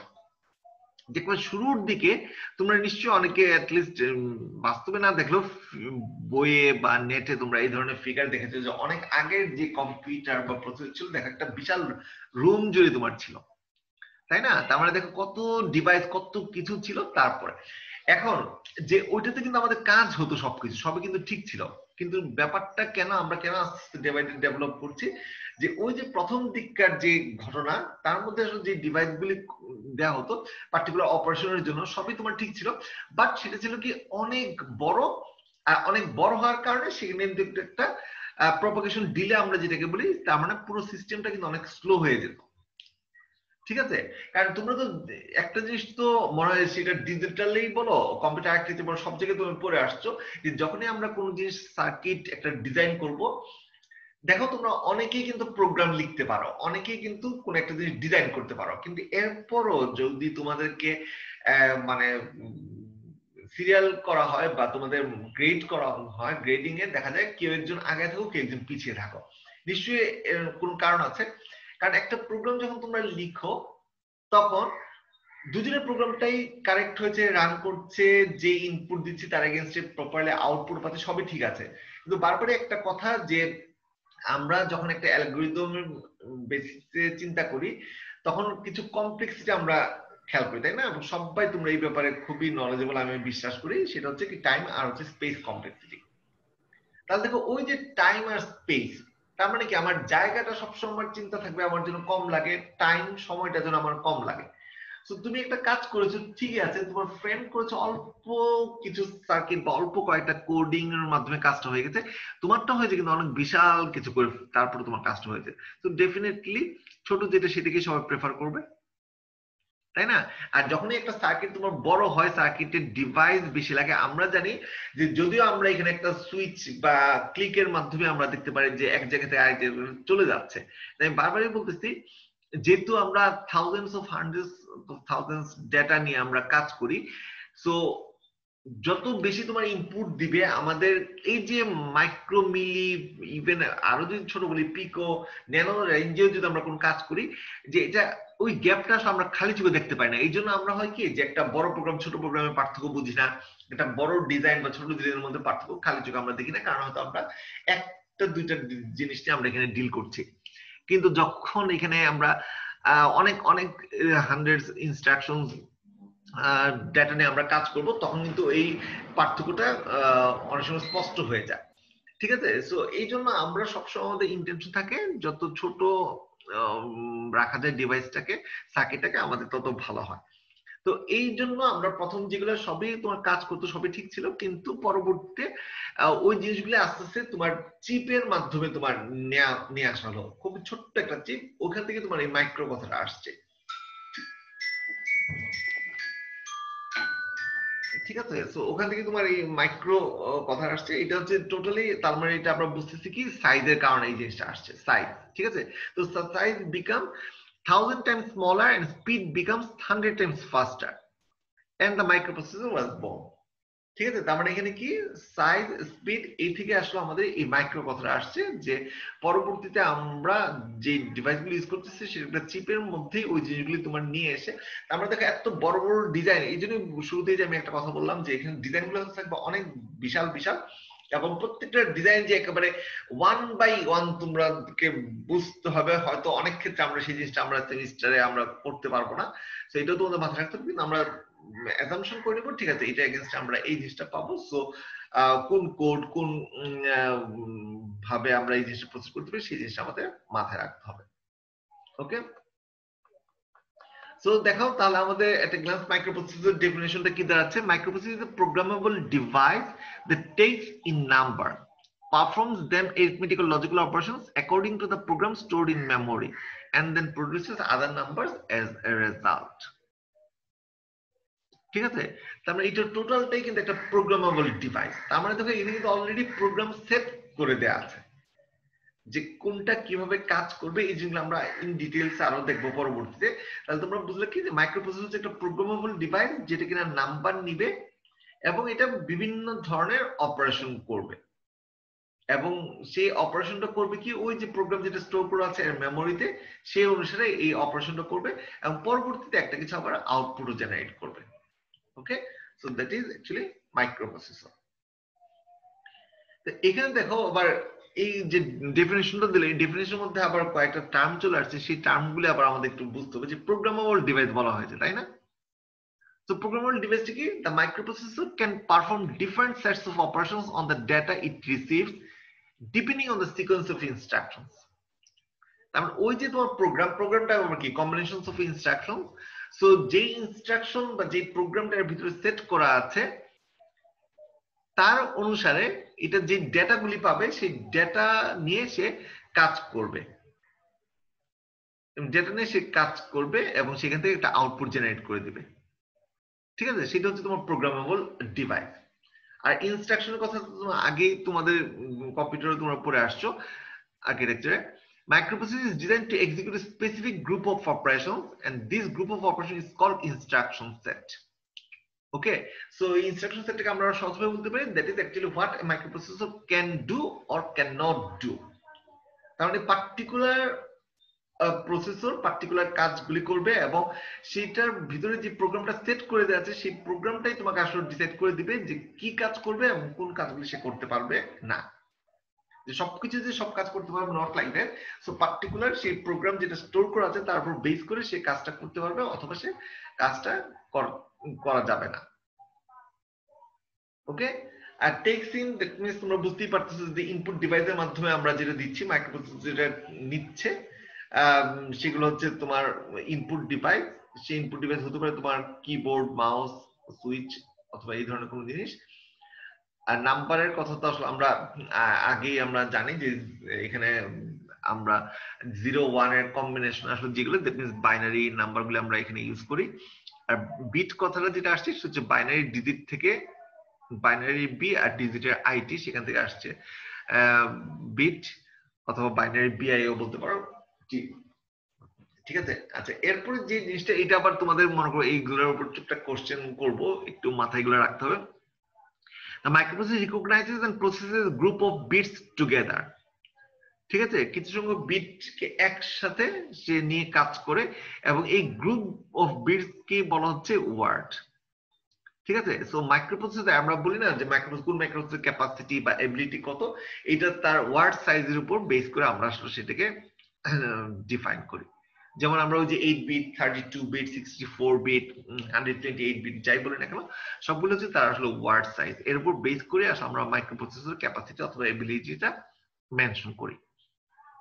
এখানে যেমন আরেকটা জিনিস তোমাদের খুব ভালো করে মাথায় রাখতে হবে, যেমন ওয়ার্ড, বাইট, এই বিট তো হচ্ছে এক একটা বিট, এটা তো বুঝতেই পারছো, আর 8টা বিট মিলে হয় একটা বাইট, সেটাও তোমরা আশা করি সবাই কম বেশি জানো। এখন দেখো এই যে আমাদের যে বিভিন্ন ধরনের মাইক্রোপ্রসেসর গুলো আমরা ইউজ করি সেগুলো তার ওয়ার্ড সাইজের উপর বেস করে সেগুলো আমাদের বিভিন্ন ভাবে আমরা সেগুলোকে ডিফাইন করি, either 8 bit microprocessor, 16 bit microprocessor like this. So এই যে আমাদের 8086 যেটা কিনা আমাদের এই সাবজেক্টের সিলেবাসে একটা বিশাল পার্ট জুড়ে থাকবে, মানে লম্বা একটা সময় ধরে আমাদের 8086 নিয়ে আমরা কাজ করব। সো ওইটা আমরা যদি আমরা দেখি তাহলে ওইটা আমরা দেখতেছি এটা হচ্ছে 16 বিট ওয়ার্ডস, তার মানে এটা 16 বিট নিয়ে কাজ করছে। A group of 8 bit is referred to as half word or byte. 8 bit কে যে বাইট বলা হয় এটা তো তোমরা সবাই জানো। আজকে আমরা আবার শিখলাম কি 16 বিট কে আসলে বলা হয় ওয়ার্ড, তার মানে 8 বিট কে বলা হচ্ছে আসলে হাফ ওয়ার্ড, 8 বিট কে বলা হচ্ছে হাফ ওয়ার্ড। আবার 8 বিট নিয়ে আমরা কথা বলছি, যারা আরো পুরনো যেগুলো ছিল অথবা বিসিডি, আমার সাথে যারা ক্লাস করেছে সবাই বিসিডি সম্বন্ধে তোমাদের নলেজেবল। বিসিডি আমরা জানি কি 4 বিট নিয়ে কাজ করে। সো এই যে বিভিন্ন সংখ্যক বিট তারও একটা নামে ডিফাইন করা হয়, এই 4 বিটটাকে বলা হয় তোমার নিবল। তাহলে কি হচ্ছে 4 বিটের যে কম্বিনেশন সেটাকে বলা হচ্ছে নিবল, 8 বিটের যেটা সেটাকে বলা হচ্ছে আইদার বাইট অথবা কি হাফ ওয়ার্ড, আর 16 বিটটাকে বলা হচ্ছে ওয়ার্ড। তাহলে তারপরে তো আরো তো তৈরি হচ্ছে না, এখন তো 64 120 চলে গেছে, আরো বড় বড় এটা আমরা আসছি। সো ওই পর্যন্ত বলার পর তারপরে গুলোকে আমরা লং ওয়ার্ড বা লং ওয়ার্ড আমরা সেইভাবে আমরা হয়তো ডিফাইন করেছি। ঠিক আছে? তাহলে বেসিকটা কিন্তু ওই 4 বা 8 থেকে তোমার আসছে। এরপর তোমার ক্যাসকেড করে আমরা যে আরো বড় করতেছি, সো এগুলো বেশ কয়েকটা তোমাদের জানলেই হবে যে নিবল কি, বাইট কি, half word, word, long word, এগুলো কোনটাকে রেফার করে এটা তোমাদের জানতে হবে। তাহলে আমরা কি বুঝলাম যে 8, 4, 32, 16 এর প্রত্যেকটা এগেইনস্ট এগুলো কিন্তু তোমাদের আমি ডেফিনেটলি ভাইভাতে বলো বা যে প্রথম যে ক্লাস টেস্ট বা এগুলোতে হবে এমসিকিউ বা শর্ট কোশ্চেন, ওগুলো কিন্তু এই ব্যাপারগুলি থাকবে। ঠিক আছে? সো আজকাল আমরা যে মাইক্রো প্রসেসর সেগুলো তো অবশ্যই 32 বিট বা মোর দেন দ্যাট নিয়ে তোমার কাজ করে। সো ওইগুলো আমরা বুঝতে পারছি, এগুলো সব লং ওয়ার্ড ক্যাটাগরি যেটা সেটার মধ্যে তোমার পড়ছে। স্যার ওয়াট কেন বলা হচ্ছে স্যার? ওয়াট কি? ওই যে 1024 1024 ওটাকে 1K বলা হচ্ছে। শুনতে পেয়েছো আমার কথা? শুনতে পাচ্ছ? জি স্যার। হ্যাঁ, ওকে। এরপরে যে তোমার আসছে এরিথমেটিক লজিক অপারেশন, এগুলো অলরেডি ওই যে ইয়াতে কে আমাকে বলতেছিল যে গত সেমিস্টারটা করনে। সো দেখো এই টার্মগুলি যারা করেছে তাদের সব কাছে হয়তো সব পরিচিত, কিন্তু হয়তো ওই যে ফিহাম মনে হয়, তাই না? জি স্যার। তো এই তোমার কাছে হয়তো এগুলো একটু নতুন লাগতে পারে, কিন্তু আশা করি এগুলো সমস্যা হবে না। তুমি যদি একটু এফোর্ট দাও এগুলা ধরে ফেলতে পারবা খুব সহজে, কারণ এগুলো প্রত্যেকটা যারা ক্লাসগুলি করেছে তাদের জন্য এগুলো দেখো সব পরিচিত। সো অপারেশনগুলোর মধ্যে আমরা দেখি কি এরিথমেটিক লজিক অপারেশন হতে পারে। এরিথমেটিক অপারেশনের মধ্যে আমরা খুব ভালো করে সবাই জানি কি কি আছে। জাস্ট এরিথমেটিক যত ধরনের অপারেশন, তাই addition, subtraction, multiplication, division, increment, তারপর মুভ, মানে এই টাইপের যত ধরনের অপারেশন সবগুলো এরিথমেটিক ক্যাটাগরিতে পড়ে। আর লজিক্যাল অপারেশনের মধ্যে তো আমরা জানি যে শিফট রাইট লেফট থেকে শুরু করে বাকি যে লজিক্যাল গেটগুলো আমরা শিখেছি সেগুলো তোমার এই লজিক্যাল অপারেশন ক্যাটাগরিতে তোমার পড়ছে।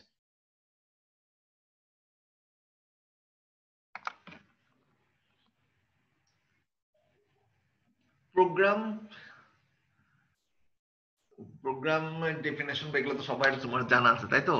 Programming sequence of instructions that bring data into the microprocessor, processes and send this output.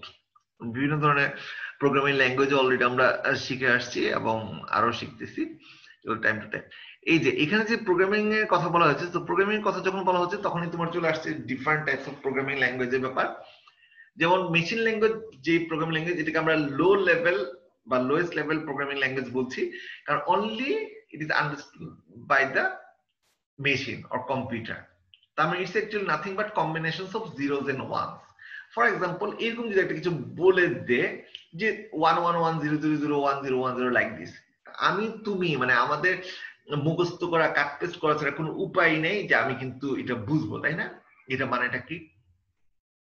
তো এই যে ব্যাপারগুলি আমরা আসলে এতদিন পর্যন্ত যা করে আসছি সবগুলো আমরা দেখা যাচ্ছে হাই লেভেল ল্যাঙ্গুয়েজ আমরা কাজ করেছি।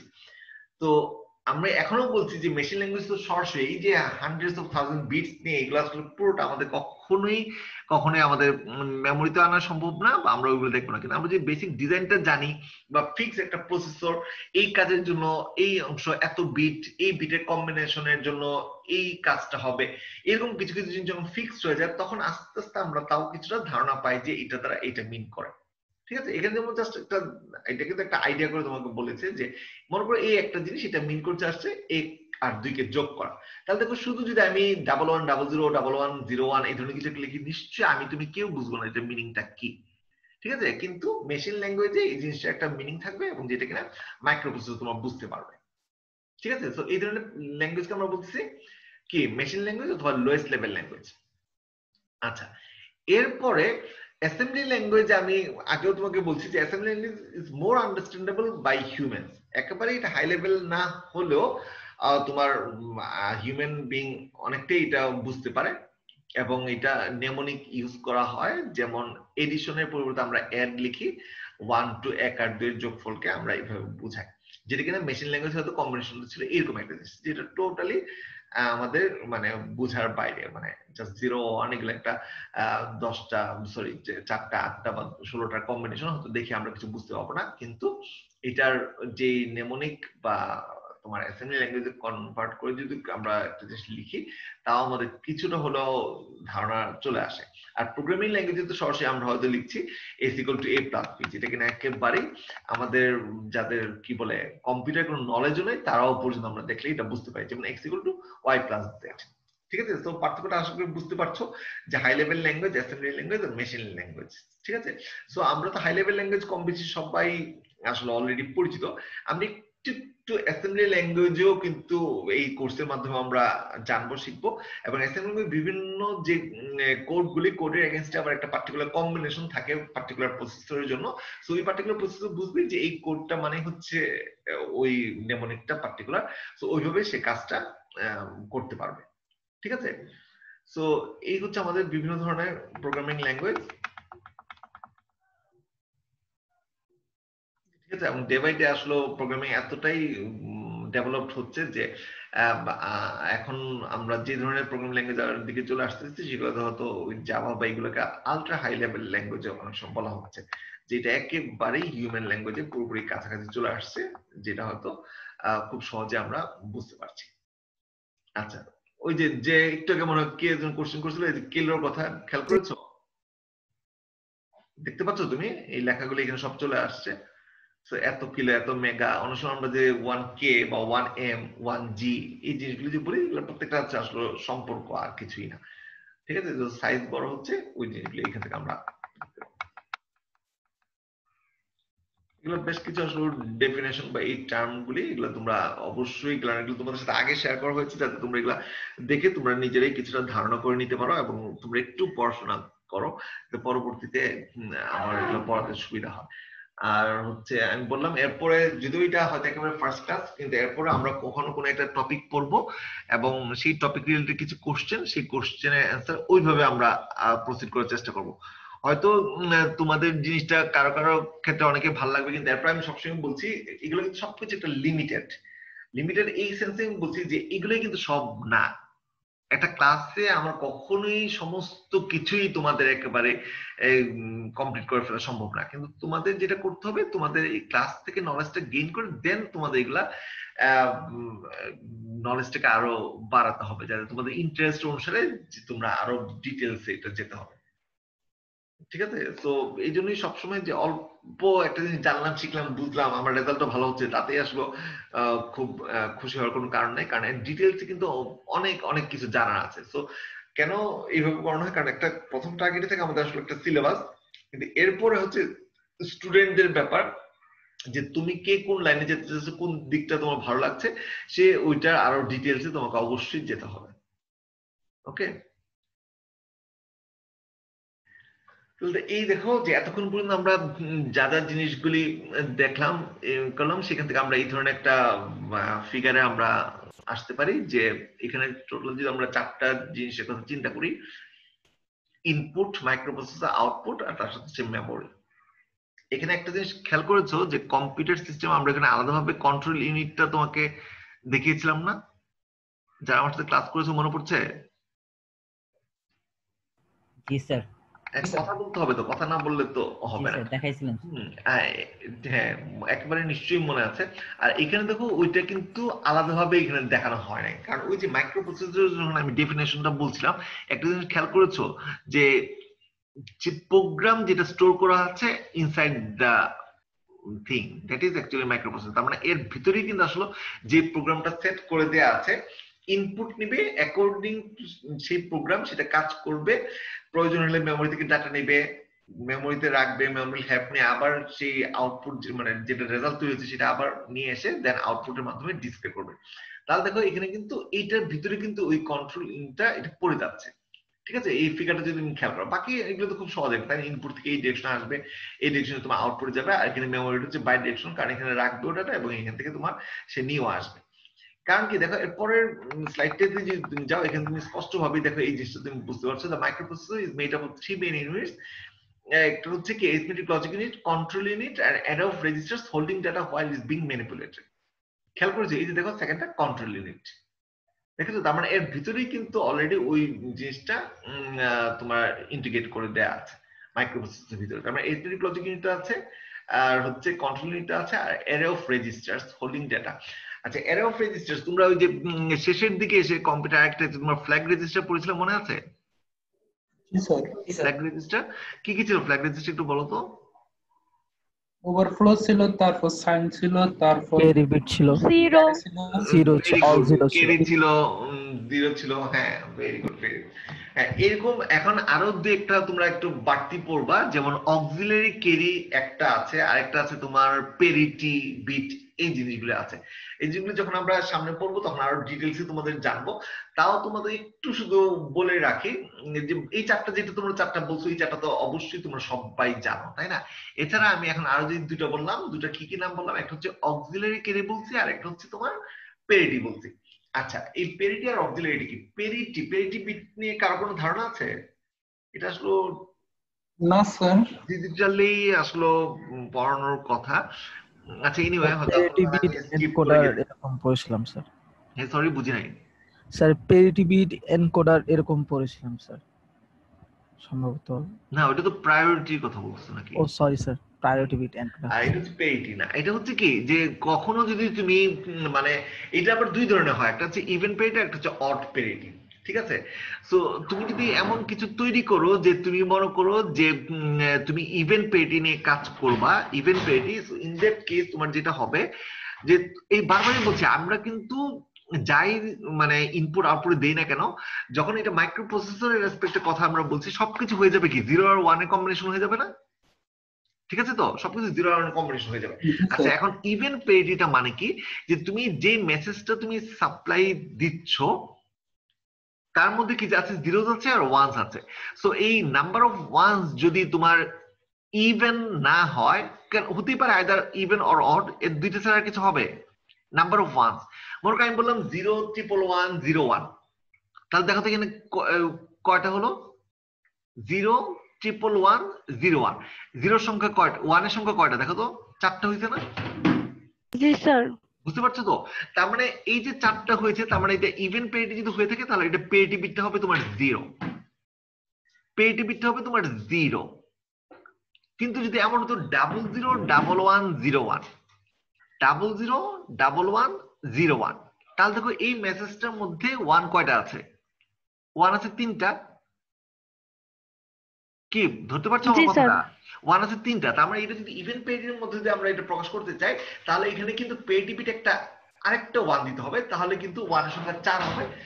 এইভাবে এটা কাজ করবে, ঠিক আছে? সো এটা টোটাল ডিপেন্ড করে তুমি কোন পেরিটিতে তুমি এটা কাজ করতে চাচ্ছ। সিস্টেমের শুরুতেই তোমার এই ডিসিশনটা হয়ে গেলে, তখন তুমি পেরিটি বিটে পেরিটি বিট একটা মাত্র বিট, সেই বিটে তুমি আইদার 0 দিতে পারো অথবা 1 দিতে পারো।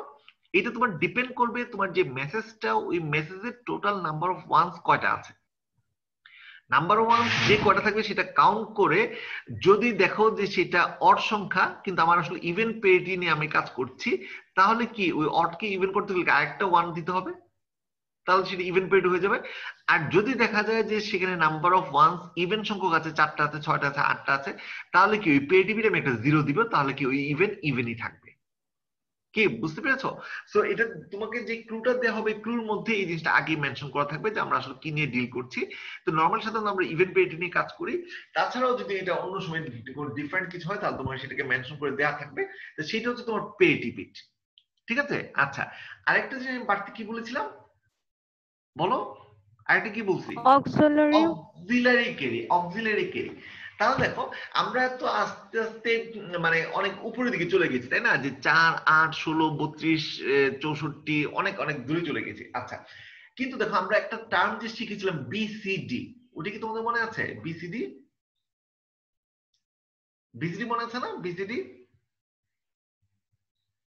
কথা বলছো না কেন? শুনতে পাচ্ছ আমাকে? জি স্যার, শুনতে পাচ্ছি। তাহলে একটু রেসপন্স করতে হবে, তো তার হাতে বুঝতে পারি না। বিসিডিটা খেয়াল করে দেখো, বিসিডিটা আসলে কি বাইনারি কোডের ডেসিমাল। তার মানে আমরা ডেইলি লাইফে এটা যতদিন পর্যন্ত আমরা মানে আছে, আমরা সব সময় যাই বলি না কেন, আমরা নাম্বার বলি, সেটা যত বড় নাম্বারই হোক, আমরা খুব ভালো করে জানি একটা পার্টিকুলার ডিজিট কি হবে 0 থেকে 9 এর মধ্যে হবে। এই জন্য মানে আমি যত বড় বিট কম্বিনেশন নিয়ে ডিল করি না কেন, 4 কিন্তু আমার একটা ভাইটাল রোল সবসময় প্লে করছে। খেয়াল করেছো কেন 4 ভাইটাল রোলটা প্লে করছে? কারণ বিসিডি একটা সবচেয়ে বড় এক্সাম্পল। কারণ আমি যত বড় নাম্বারই বলি না কেন, সেটাকে যদি তুমি সরাসরি তুমি লিখতে চাও, তুমি যদি এখন আমি তোমাকে বলি 1,29,532, ডেফিনেটলি তোমরা সবাই টেনশনে পড়ে যাবা, সেটাকে বাইনারিতে বলো, হেক্সাতে বলো, লিখতে কি না কি করা লাগবে। কিন্তু একটা নাম্বার সিস্টেম আমরা খুব ভালো করে শিখেছি, যেটা উইদিন এ সেকেন্ড আমি তুমি লিখে ফেলতে পারবো, which is nothing but BCD. Are you with me? Yes sir, G sir. তাই না? তার মানে দেখো ওই বিসিডি কে কখনোই আমরা ভুলে গেলে কিন্তু চলবে না। তাহলে এই যে বিসিডির বেসিকটা হচ্ছে কি বাইনারি কোডের ডেসিমাল, তার মানে যত বড় বা যাই লিখি না কেন সেগুলো সবটা কম্বিনেশন যদি ইন্ডিভিজুয়ালি আমরা 4 বিটে কনভার্ট করি, তাহলে ইজিলি আমরা বিসিডি তে রান করতে পারবো। এখন দেখো মনে করো আমার একটা মাইক্রো প্রসেসর যেটা কিনা 8 বিটের 16 বিটের, ঠিক আছে, আমি ছোট্ট ভাবে চিন্তা করছি, তা 8 বিটের সাথে কাজ করতেছে, তা 8 বিটের রেজাল্ট 8 বিটের সাথে যোগ বিয়োগ অথবা যে কোনো লজিক্যাল অপারেশন করার পর আরেকটা 8 বিটের রেজাল্ট জেনারেট করছে। ওই অষ্টম বিট থেকে যে নবম বিট জেনারেট করে সেটাকে আমরা ক্যারি বলবো। অষ্টম আর সপ্তম বিটের ক্যারি দুটোকে খেয়াল করবো, যদি একটা একটা বিপরীত হয় তাহলে সেটাকে আমরা কি বলি? ওভারফ্লো বলবো। অষ্টম বিটটা যদি 1 হয় সেটাকে আমরা সাইন বলবো, আর যদি 0 হয় সেটা তো সাইন 0 বলবো। কি মনে পড়ছে তো? যে সব 0 হয় তাহলে 0 ফ্ল্যাগটা আমরা সেট বলবো। কি বুঝতে পারছো আমার কথাগুলি? জি স্যার। এর মধ্যে দেখো পেরিটি যদি হয়, মনে করি 8টা বিটের মধ্যে 4টা 1 আছে, তাহলে পেরিটি বিট আমি 0 দিব। মানে ইভেন পেরিটি নিয়ে যদি আমি কথা বলি, নরমালি আমি সবসময় ইভেন নিয়ে কথা বলবো, যদি অন্য কিছু বলি তাহলে আমি মেনশন করে দিব। 8টার মধ্যে 4টা 1 আছে, তাহলে আমি কি ইভেন পেরিটি বিট যেটা সেখানে আমি 0 দিব, কারণ 4টা 1 অলরেডি আছে। যদি সেখানে 5টা 1 থাকে, 3টা 1 থাকে, তাহলে আমি ইভেন পেরিটি বানানোর জন্য কি করব? পেরিটি বিটে আরেকটা এক্সট্রা 1 দিব। আচ্ছা, তার মানে আমি দেখো 5টা ফ্ল্যাগ কিন্তু জেনে গেলাম। তো লাস্ট কোনটা বললাম? Auxiliary carry. এই যে অক্সিলারি ক্যারিটা হচ্ছে, দেখো নাম থেকে বোঝা যাচ্ছে এটা কিন্তু one kind of carry, but auxiliary বা সহায়ক ক্যারিটা এটা কেন বলা হচ্ছে? ওই যে বললাম যে আমি হয়তো 16 হয়তো 32 বিট নিয়ে আমি ডিল করছি, কিন্তু ওই যে আমার ভিতরে যে ইন্ডিভিজুয়াল যে একটা নাম্বারের কম্বিনেশন সেটা ছিল কি 4 বিট। তার মানে 4th বিট থেকে যদি 5th বিটে কোনো ক্যারি জেনারেট করে তাহলে সেটাকে আমরা বলবো অক্সিলারি ক্যারি। মনে থাকবে, 4th বিট থেকে যদি 5th বিটে কোনো ক্যারি জেনারেট করে তাহলে সেটাকে আমরা বলবো অক্সিলারি ক্যারি। ঠিক আছে? সো এইভাবে বেশ কিছু ফ্ল্যাগ আছে, সেটা কিনা আমাদের জানতে হবে, শিখতে হবে, এবং সেগুলো কিছু অ্যাপ্লিকেশন আমরা টাইম টু টাইম এগুলো দেখে নিব। ওকে, তাহলে দেখো এই হচ্ছে আমাদের মাইক্রোপ্রসেসর। তার মাইক্রোপ্রসেসর ইন্টারনাল স্ট্রাকচারের ভিতরে আসলে কি আসছে সেটা হচ্ছে arithmetic logic unit, control unit আর অ্যারে অফ রেজিস্টারস। স্যার এই ক্যারিটার স্যার গ্রাফিক্যাল ভিউ দেখাইলে স্যার একটু ভালো। ওই যে তোমার যখন আমি প্রবলেম সলভ করব তখনই সেটা তুমি দেখতে পারবা। আমি তো আজকে শুধুমাত্র এগুলো আলোচনা করছি, এগুলো প্রত্যেকটারই প্রবলেম দিব, প্রবলেমের সলিউশন তোমাদের কাছ থেকে নিব, তখন তোমাদের এই জিনিসগুলো আরেকটু ক্লিয়ার হবে। হ্যাঁ,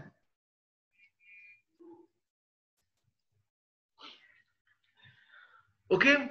সো জাস্ট এটার অর্গানাইজেশনটা যদি আমরা দেখি, যে এরকম বাসের ভিতর দিয়ে এগুলো তো ডাটা আদান প্রদান হয়, তোমরা এগুলো কম্পিউটারের আর্কিটেকচার যখন পড়েছিলে শেষের দিকে বা প্রথম দিকেও তোমরা মনে বাস নিয়ে কিছু জিনিস পড়েছো। সো ওখানে তোমরা এগুলা জানো। এই দেখো বাঁ দিকের যে কালার পোর্শনটা দেওয়া আছে সেটা হচ্ছে আমাদের একটা মাইক্রোপ্রসেসর, যার মধ্যে ALU, রেজিস্টার, কন্ট্রোল ইউনিট এগুলো সবগুলোই থাকছে। আর এছাড়া আমাদের ইনপুট আউটপুট ইউনিট, আর তাছাড়াও থাকবে মেমোরি। মেমোরির মধ্যে আবার আছে র্যাম, রম, এগুলোর মাধ্যমে আমরা ডাটা ইনফরমেশন এগুলো আদান প্রদান করতে পারি। ওকে, তো এই হচ্ছে মোটামুটি অর্গানাইজেশন অফ মাইক্রোপ্রসেসর। তো এটা হচ্ছে টোটাল একটা ওভারঅল একটা ধারণা, বা হয়তো মোটামুটি একটা তোমরা আইডিয়া পেয়েছো। তো আমি এখন তোমাদের বলবো যে আমরা ডগলাস ভি হলের বইটা আমরা ফলো করব, এবং আমার এই লেকচার গুলি যেগুলো মানে সোর্স থেকে নেওয়া হয়েছে সবই আসলে ডগলাস ভি হলের বই থেকেই নেওয়া। এরপর এছাড়াও আমরা যদি কোনো প্রবলেম সলভ করি সেটা আমরা অন্যান্য বই থেকেও করতে পারি, অথবা ডগলাস ভি হলের বইয়ের যে পরের দিকে যে কিছু কোশ্চেন থাকে সেগুলো কোশ্চেন আমরা টাইম টু টাইম সেগুলো কম বেশি আমরা সলভ করার চেষ্টা করব। ঠিক আছে? তো এই ছিল আজকে, আমি আর প্রসিড করছি না, এই পর্যন্তই থাক, যেহেতু আজকে ফার্স্ট ক্লাস। আর বাকি যারা মোটামুটি তোমরা 20-22 জনের মতো জয়েন করেছো, তো আমার কাছে তো অলরেডি সব অ্যাটেন্ডেন্স চলেই আসবে। এছাড়াও আমি তোমাদের মানে কি বলে সফটওয়্যার থেকে দেখে নিব তোমাদের রেজিস্ট্রেশন আসলে কতজনের। যারা এখনো ক্লাসে জয়েন করছে না কিন্তু তাদেরকে একটু তোমরা গ্রুপের মাধ্যমে সবাইকে খুব দ্রুত ক্লাসেরটাতে জয়েন করতে বলো আর কি। ওভারঅল আর কারো কোনো কমেন্টস? কোনো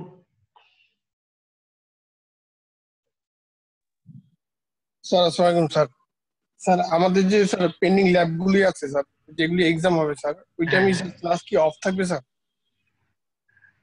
না, এটা আসলে ওইভাবে এখনো পর্যন্ত সেন্ট্রাল কোনো ডিসিশন আসে নাই।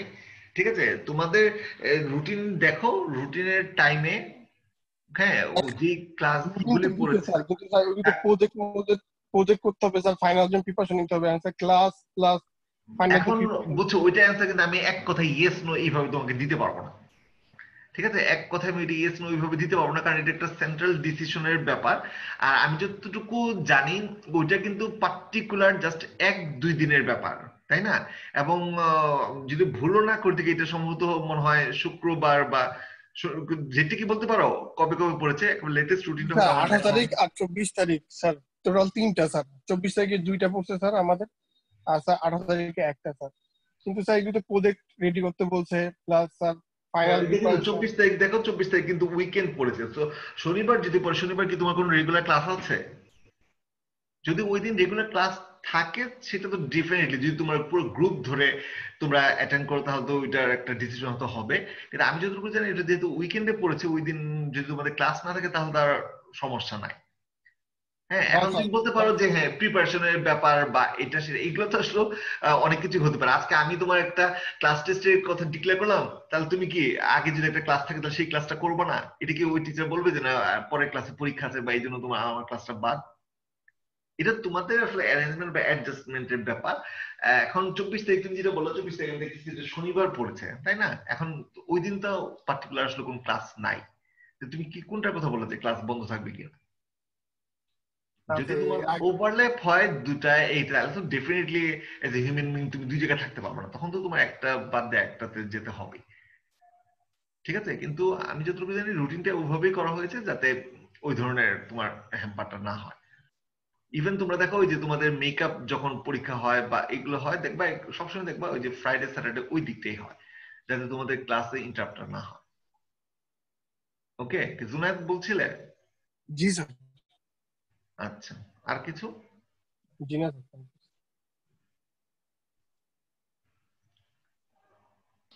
তো হ্যাঁ ঠিক আছে, আর কার কোনো কিছু জানার আছে বা জিজ্ঞেস করার আছে সেমিস্টার নিয়ে বা কোর্স কোনো কিছু নিয়ে? আর যারা জয়েন করেছে সবার কি হইলে তো স্যার সমস্যা নাই স্যার, শনি এবং রবিবার বা শুক্রবার। বাট স্যার যেমন আমাদের স্যার অ্যালগরিদম স্যার পড়ছে হচ্ছে মানে ভাইবা নিবে স্যার কিছু এর উপরে, মানে ল্যাব রিপোর্টের উপরে স্যার হচ্ছে 22 তারিখ স্যার। 22 তারিখ তো স্যার বৃহস্পতিবার পড়ে যায়, এন্ড বৃহস্পতিবার যদি আমার ল্যাবে জয়েন করতে হয় তাহলে তো স্যার আমার স্যার 22 তারিখ আমার 3টা ক্লাস স্যার। সেটা তো আমি বারবারই বলছি, যদি এই ধরনের কোনো কিছু হয় তাহলে তো ওইভাবে একটা ডিসিশন আসবে। হ্যাঁ, এখন যদি তোমার পুরো ব্যাচ ধরে মনে করো তোমার এখানে 20 জন আছে, 20 জনের আজকে ওই টাইমে ভাইবা, যদি এটা রুটিন এরকম হয়ে থাকে তাহলে তো ডেফিনেটলি তোমার ওইখানে তোমার পরীক্ষা অ্যাটেন্ড করতে হবে, যেহেতু তোমার স্প্রিং এর ওই পেন্ডিং ল্যাব, সেটা কথা বলছো না? জি স্যার, জি স্যার। হ্যাঁ, তাহলে ওই ধরনের ডিসিশন তো বললামই তো ওইভাবে কাগজে কলমে কোনো ডিসিশন আসে না, কিন্তু যদি এই ধরনের কিছু হয় তাহলে ডেফিনেটলি তোমরা ওই পেন্ডিং ল্যাব বা ওই এক্সামটাই তো তোমরা অ্যাটেন্ড করবা। কিন্তু আমি যেটা বললাম যে তুমি মনে করো কালকে তোমার একটা আছে, কারণ এই জন্য তুমি আজকে ক্লাস বাদ দিবা, ওইরকম তো আসলে এটা তো স্যার সম্ভব না স্যার। হ্যাঁ, ওইরকম তো কিছু হবে না। সবগুলো ক্লাস যদি স্যার মানে যেগুলো পরীক্ষাগুলো আছে, যেমন স্যার আমাদের কিন্তু স্যার শুক্র শনি রবি 3 দিন স্যার অফ ডে সবার, অল স্টুডেন্টস স্যার। ঠিক আছে, তো এই 3 দিন যদি পরীক্ষাগুলো নিতে তাহলে স্যার কারোর সমস্যা হইতো না স্যার, সেটা বলতেছি স্যার। আচ্ছা, এটা যেহেতু সেন্ট্রাল রুটিন হয়েছে নিশ্চয়ই এখানে অনেক মানে জিনিস চিন্তা করে আসলে রুটিনটা করা হয়েছে। ঠিক আছে, এটা আসলে এক কথায় যে আমি তুমি বাইরে থেকে একটা রুটিন দেখেই বলবো যে এটা শুক্রবার হলে ভালো, এটা রোববার হলে ভালো, নিশ্চয়ই এর সাথে অনেক কিছুই আছে, তাই না? কারণ তোমাদের এখন যে রুটিনটা করা হয়েছে এটা কি অনলাইনে তোমাদের পরীক্ষা দিতে হবে না? জি স্যার। এর সাথে তো নিশ্চয়ই, যেহেতু অনেকগুলি সায়েন্স এন্ড ইঞ্জিনিয়ারিং ফ্যাকাল্টিতে অনেকগুলি ডিপার্টমেন্ট আছে, প্রত্যেক ডিপার্টমেন্টের জন্য স্লটের ব্যাপার আছে, সাবজেক্টের ব্যাপার আছে, তাই না? এগুলোর সাথে আসলে অনেক কিছু সম্পর্কিত। এনিওয়ে, এইরকম যদি কোনো কিছু হয়ে যায় ওভারল্যাপ, এটা তাৎক্ষণিকভাবে ওই তখন ডিসিশন নিয়ে আসলে হবে। আর এছাড়া যদি কোনো নোটিশ তোমরা পাও তাহলে তোমরা সেইভাবে তোমরা কাজ করবা। কিন্তু এখনো পর্যন্ত তো আমাদের সাথে ওইভাবে কোনো মানে নোটিশ আসে নাই যে ওই টাইমে ক্লাস হবে কি হবে না। তো নির্দিষ্ট দিনে বা একবার যদি ওভারল্যাপ না করে তাহলে ডেফিনেটলি এটার ব্যাপারে কোনো নোটিস আসবে না। ঠিক আছে, ক্লাসে যারা আছো তোমাদের সবার কি রেজিস্ট্রেশন কমপ্লিট হয়েছে তো? জি স্যার। জি স্যার। কারণ রেজিস্ট্রেশন ছাড়া জি যদি স্যার। কেউ থাকো, আমি বারবার বলছি প্লিজ, তারা কিন্তু শুধু শুধু ক্লাসগুলো করতেছে কিন্তু দেখা যায় অ্যাটেন্ডেন্সের দিক দিয়ে তোমরা কিন্তু লুজার হচ্ছ। আমি রিকোয়েস্ট করবো প্রত্যেকে রেজিস্ট্রেশন কমপ্লিট করে দেন চলে আসো। ইমার্জেন্সি যদি কিছু না, ঠিক আছে আজকে একটু পরেই করে ফেলতেছি আমি ক্লাসটা করে দিই, সেটা ডিফারেন্ট থিং, সেটা ঠিক আছে করতে পারো, কিন্তু মানে ওভারঅল যদি দিনের পর দিন এরকম চলতে থাকে তাহলে কিন্তু তোমার দেখা যাবে অ্যাটেন্ডেন্স গুলো মিস হয়ে যাবে। হ্যাঁ, সো তোমরা সবাই রেজিস্ট্রেশনটা as soon as possible complete করে ফেলো। Hello sir.